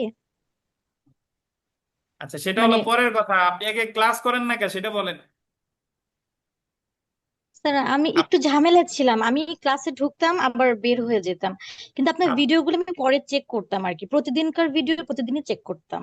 আচ্ছা, সেটা পরের বিষয়। আপনি যে কোর্স, আমাদের কোর্স এই যে তামাদি আর বার কাউন্সিল তো এখনো একটু বাকি আছে, হোক আগে। আগে এই ক্লাস নিয়ে কোনো প্রশ্ন আছে কিনা বলেন। না স্যার, ক্লাস নিয়ে প্রশ্ন নেই। আর পরীক্ষাগুলো দিয়েন, আপনি তো লাস্ট প্রথম দিকে সিরিয়াস ছিলেন, পরে না পরে আর আপনাকে খুঁজে পাওয়া যায় নাই, পরীক্ষাগুলোতে অ্যাটেন্ড করেন নাই বা ক্লাস টেস্ট, একটু, মডেল টেস্ট হ্যাঁ দেন নাই। হ্যাঁ, একটু আসলে ঝামেলা ছিলাম, আমি আর করতে পারিনি। আচ্ছা, আমরা 22 ধারায় আসি, দেখেন ধারা 22। 22 ধারা থেকে সর্বশেষ বিজিএস পরীক্ষায় লিখিত পরীক্ষায় আসছে। আর দেখেন ধারা 22, এটা হলো যে নতুন বাদী বা বিবাদী যুক্ত বা প্রতিস্থাপন করার ফলাফল। একটা মামলায় যদি নতুন করে বাদী যুক্ত করে বা নতুন করে বিবাদী যুক্ত করে, তাহলে তার ফলাফল কি হবে? Effect of substituting. সাবস্টিটিউটিং মানে হলো প্রতিস্থাপন বা স্থলাভিষিক্ত, or adding মানে কি সংযুক্ত, নিউ প্লেইনটিফ ফর ডিফেন্ডেন্ট। দেখেন, তামাদি আইনের 22 ধারায় নতুন বাদী বা বিবাদী প্রতিস্থাপন বা সংযুক্ত করার প্রভাব আলোচনা করা হয়েছে। 22 ধারায় বলা হয়েছে যে ক্ষেত্রে মকদ্দমা দায়ের করার পর কোনো নতুন বাদী বা বিবাদী প্রতিস্থাপন বা সংযুক্ত করা হয়, সেই ব্যক্তির ক্ষেত্রে পক্ষভুক্তির তারিখ হতে মামলাটি দায়ের করা হয়েছে বলে গণ্য হবে। এই যে বলতেন পক্ষভুক্তির তারিখ থেকে, কবে থেকে? ধরেন একজনে বাদী ছিল 2 জন, আর একজন নতুন বাদী পক্ষভুক্ত হলে 1 বছর পর, তাহলে তার বিরুদ্ধে মামলাটা কবে থেকে শুরু হয়েছে? যেদিন থেকে পক্ষভুক্ত হয়েছে সেদিন থেকে। বুঝছেন? আর আমরা দেওয়ানি কার্যবিধির একাদেশে পড়ছিলাম যে কোন মামলায় কে যুক্ত হলে আর্জি সংশোধন করা লাগে? বিবাদী। মামলায় কে যুক্ত হলে আর্জি সংশোধন করা লাগে? বিবাদী। ব্যতিক্রম দেখেন, 22-এর 1 ধারা কোনো কিছুই প্রযোজ্য হবে না যে ক্ষেত্রে কোনো বাদী বা বিবাদী পক্ষভুক্ত করা হয় নিম্নলিখিত কারণে। 22 ধারা প্রযোজ্য হবে না কোন ক্ষেত্রে? সেটা হলো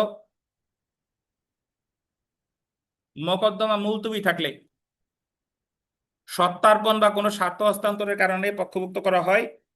আর একটা বলছে যে ক্ষেত্রে বাদীকে বিবাদী করা হয় আর যে ক্ষেত্রে বিবাদীকে বাদী করা হয়। এখন আপনার কাছে অদ্ভুত লাগতে পারে যে একটা মামলার বাদী কেন বিবাদী হবে বা বিবাদী কেন বাদী হবে? অদ্ভুত লাগে না? যে বাদী হওয়ার বিবাদী হবে কেন? স্বামী কেন আসামি নাকি?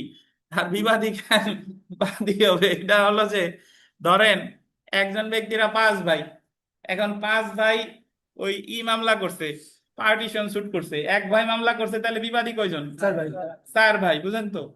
তাহলে এখন যে বাদী সে মারা গেছে ধরেন, তাহলে এই মামলায় তো আমরা জানি যদি কেউ মারা যায় তাহলে পক্ষভুক্ত হয় কারা?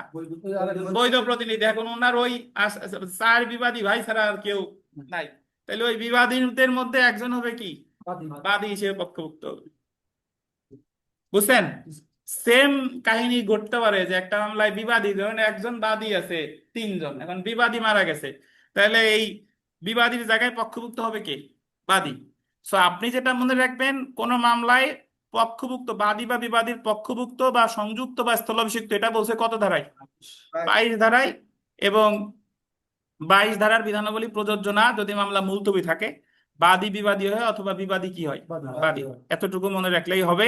কখনোই এমসিকিউতে প্রশ্ন আসে নাই, জাস্ট এতটুকুই আসতে পারে যে বাদী বা বিবাদী সংযুক্ত বা স্থলাভিষিক্ত এর ফলাফল সম্পর্কে আলোচনা করেছে কত ধারায়? কত ধারায়? 22 ধারায়।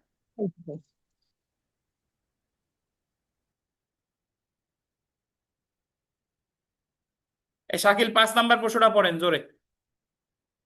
ক ও খ কর্তৃক দায়েরকৃত চুক্তি সুনির্দিষ্ট বাস্তবায়নের মামলায় পরবর্তীতে গ কে পক্ষভুক্ত করা হলে গ এর তামাদি মেয়াদ কখন শুরু হবে?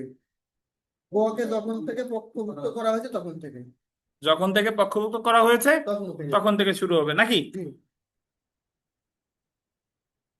ইম্পর্টেন্ট। বইতে না থাকলে সমস্যা নাই, আপনাদের যতটুকু আছে অতটুকু থাকলেই হবে ইনশাল্লাহ। আমরা চলে আসি ধারা 23। অবিরাম চুক্তিভঙ্গ বা অন্যায় করা, কন্টিনিউইং ব্রেসেস অফ কন্ট্রাক্ট। 19 ধারার একটা আপডেটেড ফর্ম হচ্ছে 23। 19-এর ক্ষেত্রে অবশ্যই লিখিত হতে হবে, মনে আছে কিনা, এবং স্বাক্ষরিত। আর 23-এ বলছে মৌখিক হইতে পারে, লিখিত হইতে পারে। আমি একজনের কাছে টাকা পাবো, তো সে বলতেছে স্যার আমি অমুক তারিখে দিব, অমুক তারিখে আসতে বলতেছে তমুক তারিখে দেবো, তমুক তারিখ আসতে বলতেছে সামনের মাসের এই কয় তারিখে দিব। যতবার সে নতুন ডেট দিবে ততবার ওই ডেট থেকে তামাদি মেয়াদ গণনা নতুন করে শুরু হবে। এটাই হলো অবিরাম চুক্তিভঙ্গের ফলাফল। কত ধারা? 23 ধারা। বুঝতে পারছেন? 23 ধারা মৌখিক হতে পারে, 23 ধারা কি লিখিত হতে পারে, এতটুকু মনে রাখলেই হবে। তো তামাদি আইন 1908-এর 23 ধারায় তামাদি গণনার ক্ষেত্রে অবিরাম চুক্তিভঙ্গের ফলাফল বা চুক্তি নিরপেক্ষ অবিরাম অন্যায় কাজের ফলাফল সম্পর্কে আলোচনা করা হয়েছে। 23 ধারায় বলা হয়েছে অবিরাম চুক্তিভঙ্গের বা চুক্তি নিরপেক্ষ অন্যায়ের ক্ষেত্রে চুক্তিভঙ্গ বা অন্যায় চলাকালীন সময়ে প্রতি মুহূর্তে নতুন করে তামাদি মেয়াদ গণনা শুরু হতে থাকে। আপনি জাস্ট মনে রাখবেন যতবার চুক্তি ভঙ্গ হবে ততবার নতুন করে কি হবে? তামাদি মেয়াদ গণনা শুরু হবে। তো এখানে পুরাতন বইতে যে আলোচনাটা নাই, না থাকলে সমস্যা নাই, যতটুকু শিখছেন ততটুকু মনে রাখতেই হবে। এ জায়গায় দুইটা উদাহরণ দিয়েছে, একটা হলো অবিরাম চুক্তিভঙ্গের উদাহরণ। দেখেন, ক এবং খ এর মধ্যে কর্জের বা ধারের টাকা সম্পর্কিত একটা চুক্তি ছিল। ধারের টাকা পরিশোধের তারিখে ক চুক্তিভঙ্গ করলো এবং পরবর্তী একটি তারিখে টাকা পরিশোধের দিন দিল, বললো যে অমুক তারিখে টাকা দিব। উক্ত তারিখেও সে টাকা পরিশোধ করতে ব্যর্থ হলো এবং পুনরায় কি দিল, তারিখ দিল। ক যতবার চুক্তিভঙ্গ করবে ততবার নতুন করে ধারের টাকা আদায়ের মামলা করার তামাদি মেয়াদ গণনা কি হবে, শুরু হবে। যেটা আপনাদের বইতে নাই সেটা হলো অবিরাম অন্যায় করার উদাহরণ। দেখেন, ট্রেডমার্ক বা কপিরাইট লঙ্ঘন করা। এটা কি? এটা হলো যে আপনার একটা গান আপনার অনুমতি না নিয়ে গাইছে, এখন তার বিরুদ্ধে আপনি কি করবেন? ক্ষতিপূরণের ট্রেড আমার কপিরাইট লঙ্ঘনের মামলা করব। এখন আজকে গাইছে জানুয়ারি মাস, ডিসেম্বর মাসে গাইছে, ডিসেম্বর থেকে তখন 3 বছরের মধ্যে মামলা করতে হবে। কিন্তু সে আবার ডিসেম্বর মাস তো গাইছে, আবার আমি কোনো মামলা এখনো করি নাই, এপ্রিল মাসে আবার গাইছে। আমার কপিরাইট সে লঙ্ঘন আবার কবে করছে? এপ্রিল। তাহলে এপ্রিল মাস থেকে 3 বছর দেখা গেল আমি মামলা করি নাই, ডিসেম্বর মাসে আবার গাইছে, তাহলে ডিসেম্বর থেকে 3 বছর। এটা হলো অবিরাম অন্যায় বা অবিরাম লঙ্ঘন। বুঝছেন? সেচের অধিকারে হস্তক্ষেপ করা, সুখাধিকার অর্জন ব্যতীত ব্লা ব্লা এগুলাই। অনধিকার প্রবেশ, অনধিকার প্রবেশ মানে হলো আপনার জমিতে একজন বারবার ঢুকে, জানুয়ারি মাসে ঢুকছে, ফেব্রুয়ারি মাসে ঢুকছে, মার্চ মাসে ঢুকছে, জুন মাসে ঢুকছে। কবে থেকে তামাদি মেয়াদ গণনা শুরু হবে বলেন তো? সর্বশেষ যেদিন, সেদিন থেকে তামাদি মেয়াদ গণনা শুরু হবে। এটাও 23 ধারা। সো অবিরাম চুক্তিভঙ্গ 23 ধারা, অবিরাম অন্যায় কত ধারা? 23 ধারা। আমরা বিগত বছর প্রশ্ন আসি, দেখেন অবিরাম চুক্তিভঙ্গের ফলাফল কি? চুক্তিভঙ্গের প্রতি মুহূর্তেই নতুন করে কি হবে? তামাদি মেয়াদ গণনা শুরু হবে। কত ধারা? 23 ধারা।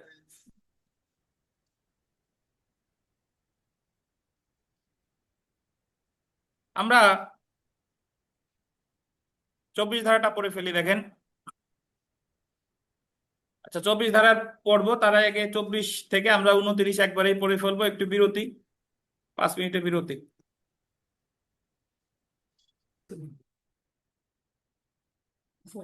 আচ্ছা, আমরা চলে আসি ধারা 24। 24 ধারায় আলোচনা করেছে বিশেষ ক্ষতির কারণ না হলে যে কাজের জন্য মামলা করা যায় না তার জন্য ক্ষতিপূরণের মামলা। এই জায়গায় 24 ধারায় অ্যাকচুয়ালি ক্ষতিপূরণের মামলা আপনি কখন করবেন সেটার একটা বিধান করে দিছে। যখন আপনার ক্ষতি শুরু হবে, অ্যাকচুয়ালি 100% ক্ষতি হওয়ার দরকার নাই। যখন থেকে আপনার 1% ক্ষতি কি শুরু হবে, তখন থেকে আপনি ক্ষতিপূরণের মামলা করার তামাদি মেয়াদ গণনা শুরু হবে। দেখা গেল আপনার বাড়ির পাশে একজন, ওই যে কতদিন ফরিদপুর না কোথায় যেন একটা 2 তলা বাড়ির ভবন ধসে পড়ছে, দেখছেন আপনারা ফেসবুকে বা খবরে সবাই দেখছেন, যে পাশে পাইলিং করতেছিল, ওই বাড়ি ধসে পড়ছে। তাহলে ওই বাড়ি ওনার পুরোপুরি ধসে পড়ার দরকার নাই, এই যে যেটুক ধসে পড়ছে না, এইটুকুর জন্যই ওই পাশের ওর বিরুদ্ধে ক্ষতিপূরণের মামলা করার তামাদি মেয়াদ গণনা কি শুরু হয়ে গেছে। কিন্তু যখন তারা পাইলিং করতেছিল ওই মুহূর্তে উনি ক্ষতিপূরণের মামলা করতে পারতেন না, কারণ ক্ষতি তো এখনো হয় নাই। তাহলে যদি বলেন তাহলে পাইলিং থামানোর জন্য ওনার কি প্রতিকার ছিল? ওনার প্রতিকার ছিল স্থায়ী নিষেধাজ্ঞার মামলা করা, যাতে তারা ওইভাবে পাইলিং করতে না পারে। বুঝছেন? তাহলে 24 ধারায় বলছে ক্ষতিপূরণের মামলা কখন শুরু হবে? বাড়ি পুরো ধসে পড়া লাগবে না, যখন থেকে ধসে পড়া শুরু হয়েছে তখন থেকে মামলা করা যাবে। এই যে দেখেন, তামাদি আইনের 24 ধারায় বলা হয়েছে বাস্তবিক পক্ষে কতিপয় সুনির্দিষ্ট ক্ষতি সাধিত না হওয়া পর্যন্ত যে কার্য মকদ্দমা দায়েরের কোনো কারণ উদ্ভব করে না, সেই কাজের জন্য ক্ষতি সাধনের মকদ্দমার ক্ষেত্রে গোল দিবেন যখন ক্ষতি সাধিত হয় তখন থেকে তামাদি মেয়াদ গণনা শুরু হয়। সাধারণত কোনো অন্যায় সাধিত হওয়ার সময় হতে তামাদি মেয়াদ গণনা শুরু হয়। এই নীতির একটি ব্যতিক্রম 24 ধারায় আলোচনা করা হয়েছে। এই ধারার মূল কথা হলো অন্যায় সাধিত হওয়া ও সময় হতে গণনা শুরু হবে না, বরং বাদী যে সময় সুনির্দিষ্ট ক্ষতির সম্মুখীন হয় তখন থেকে তামাদি মেয়াদ গণনা কি হবে? শুরু হয়। এখন আপনি যদি এই কথার অর্থ এই না যে আহ সুনির্দিষ্ট ক্ষতি শুরু হয় মানে যখন খোঁড়া শুরু করছে তখন তার এখনো বাড়ি ধসে পড়ে নাই, তাহলে যখন বাড়ি ধসে পড়া শুরু হবে তখন থেকে তামাদি মেয়াদ গণনা শুরু হবে, কিন্তু 100% ধসে পড়ার দরকার নাই। পুরাতন বইতে জাস্ট একটা সমস্যা আছে, বিস্তারিত নাই, সমস্যা নাই, ওইটুক মনে রাখলেই হবে। এখানে একটা উদাহরণ পড়ি, যে এ একটি বাড়ির মালিক, 2000 সালে উক্ত বাড়ির কোনো ক্ষতি না করে বি ভূগর্ভ থেকে কয়লা উত্তোলন করে। তো যখন কয়লা খনন উত্তোলন করছে তখন তো কোনো ক্ষতি হয় নাই, তখন ক্ষতিপূরণের মামলা কিন্তু এ করতে পারবে না। কিন্তু 2020 সালে এসে ধসে পড়ে। ধসে পড়া শুরু হয়েছে কবে? 20 সালে। উক্ত বাড়ি ধসে পড়ার সময় হতে তামাদি মেয়াদ গণনা শুরু হবে, অর্থাৎ 2020 সাল থেকে তামাদি মেয়াদ গণনা শুরু হবে। যদি এরকম হতো যে ধসে পড়া শুরু হয়েছে 10 থেকে আর টোটালি ধসে পড়ছে 20 সালে, তাহলে মামলা করবেন কবে? 10 সাল থেকে তামাদি মেয়াদ গণনা শুরু হবে। সম্পূর্ণ ধসে পড়ার জন্য অপেক্ষা করার দরকার নাই। বুঝছেন? আমরা চলে আসি 25 ধারা। দলিলে উল্লেখিত সময়ের গণনা, computation of time mentioned in instrument. দলিলে উল্লেখিত সময়ের গণনা, এটা আপনাদের পুরাতন বইতে আলাদা করে নাই, বাট আমাদের যে এডিশনাল পেজ দিয়েছিলাম ওই জায়গা আছে। জাস্ট মনে রাখবেন গ্রেগরিয়ান ক্যালেন্ডার। কি ক্যালেন্ডার? Gregorian calendar. আমাদের আরিফ সাহেব নাই, উনি থাকলে ভালোভাবে গ্রেগরিয়ান বোঝাই দিতে পারতো আপনাদের, গ্রেগ গ্রেগ গ্রেগ এরকম করতো। তো গ্রেগরিয়ান ক্যালেন্ডার। আর দণ্ডবিধি অনুসারে কি ক্যালেন্ডার জানেন? British calendar. British calendar. দণ্ডবিধি অনুসারে ব্রিটিশ ক্যালেন্ডার। তো আপনি মনে রাখবেন যে দলিলে উল্লেখিত সময়ের গণনা এ আইনের উদ্দেশ্য সাধনকল্পে যাবতীয় দলিল গ্রেগরিয়ান বর্ষপঞ্জি অনুসারে বর্ণিত হবে। গ্রেগরিয়ান বর্ষপঞ্জি এখানে একটু এটা আমাদের ওই নোটে লেখা আছে, সর্বপ্রথম শুরু হয় 1582 সালে। 1582 সালে। এখানে একটা উদাহরণ পড়ে আমরা আমাদের ওই নোটে চলে যাচ্ছি। স্থানীয় বর্ষপঞ্জি অনুসারে তারিখ উল্লেখ করে 1 বছরের মধ্যে টাকা পরিশোধের শর্তে জনক হিন্দু একটি মুসলেকা দেয়। মুসলেকার ব্যাপারে মামলা দায়ের করতে হলে গ্রেগরিয়ান বর্ষপঞ্জি অনুসারে ওই তারিখ হতে 1 বছর অতিবাহিত হওয়ার পর থেকে তামাদি মেয়াদ গণনা শুরু হবে। অর্থাৎ আরো ভালো উদাহরণ যদি দেই, আপনি টাকা ধার দেনা বা অন্যান্য কিছুতে বাংলা সাল লিখছেন, 1 বৈশাখ আর 1 তারিখ লেখা হয়েছে, ইংরেজি কোনো কিছু নাই। কিন্তু যখন আপনি মামলা করতে যাবেন তামাদি মেয়াদ গণনা করা হবে ওই 1 বৈশাখ তারিখে ইংরেজি কোন তারিখ ছিল সেদিন থেকে তামাদি মেয়াদ গণনা কি হবে? শুরু হবে। এটার কি ক্যালেন্ডার বলেন? Gregorian calendar. বুঝতে পেরেছেন? আমরা চলে আসি বিগত বছরের প্রশ্ন। আচ্ছা, বিগত বছর প্রশ্ন করার আগে এই জায়গায় যে গ্রেগরিয়ান ক্যালেন্ডারে যা আমরা একটু পড়বো সেটা একটু নোটে একটু চলে আসি।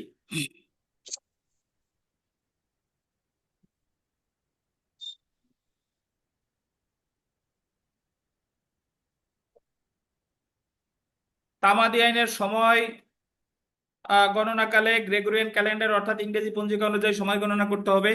1982 টাকা লেখেন 1582। পাইছেন? 1982 লেখা আছে না? পান না এখনো? কাটবেন কে? যতটুক কাটা দরকার ততটুক কাটবেন। 1982 টাকা হবে কত? 1582। 1582 খ্রিস্টাব্দে পোপ ত্রয়োদশ গ্রেগরি ইংরেজি পঞ্জিকা সংস্কার করেন।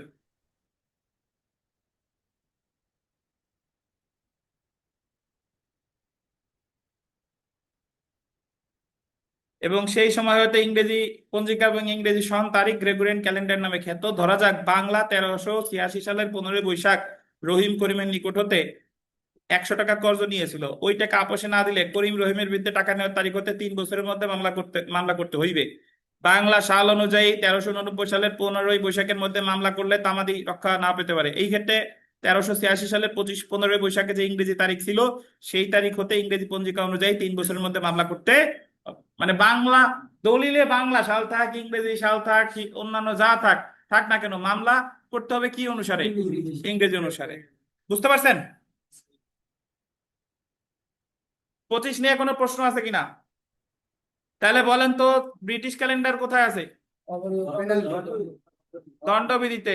আর গ্রেগরিয়ান ক্যালেন্ডার তামাদি আইনে। বলেন তো বাংলা ক্যালেন্ডার কোথায় আছে? আছে, শাকিল বলুন।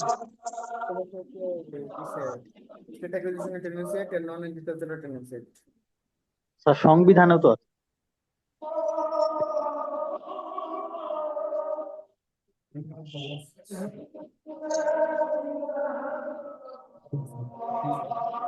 বাংলা সাল সংবিধানে নাই। সংবিধান বাংলা সাল আছে স্টেট অ্যাকুইজিশন এন্ড টেনেন্সি অ্যাক্টে, ওই জায়গায় বলা আছে বাংলা সাল থেকে গণনা শুরু হবে। দরকার নাই আপনাদের, এমনি জানার জন্য বলা। সো বিগত বছরের প্রশ্ন দেখেন, দ্য লিমিটেশন অ্যাক্টের কোন ধারায় দলিলে বর্ণিত সময়ের মধ্যে হিসাব করার বিধান রয়েছে? কোন ধারায়? দলিলে বর্ণিত সময়ের হিসাব করার বিধান আছে কত ধারায়? 25 ধারায়। এতটুকু মনে রাখলেই হবে ইনশাল্লাহ। এই জায়গাতে প্রশ্ন আছে, কষ্ট করে পড়ে ফেলবেন। তাহলে যদি আমি আপনাদের জিজ্ঞাসা করি যে আমাদের মাহবুব সাহেব, আপনি বলেন যে আহ 24 ধারায় কি আছে? ক্ষতিপূরণের মামলার ব্যাপারে কি বলছে?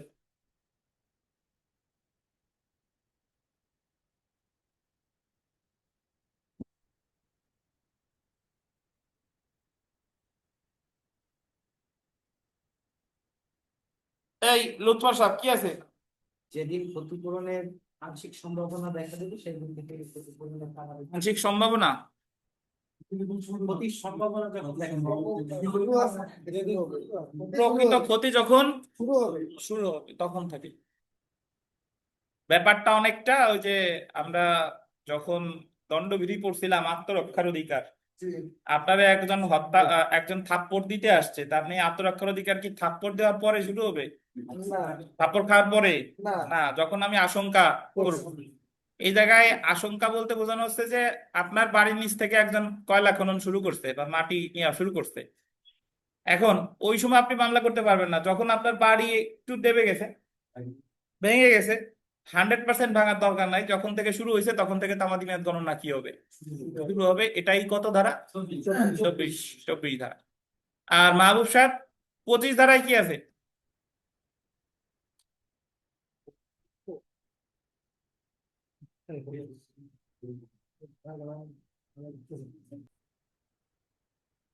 যে বিষয়টা পড়বো সেটা খুবই গুরুত্বপূর্ণ।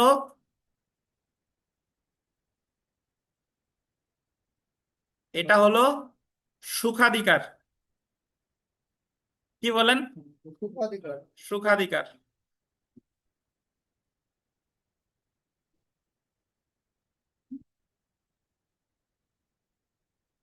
তো আমাদের তার আগে একটু বলে দিই, আজকের পরীক্ষাটি যেটা ছিল এটা অনুষ্ঠিত হবে কবে বলেন? আগামীকাল।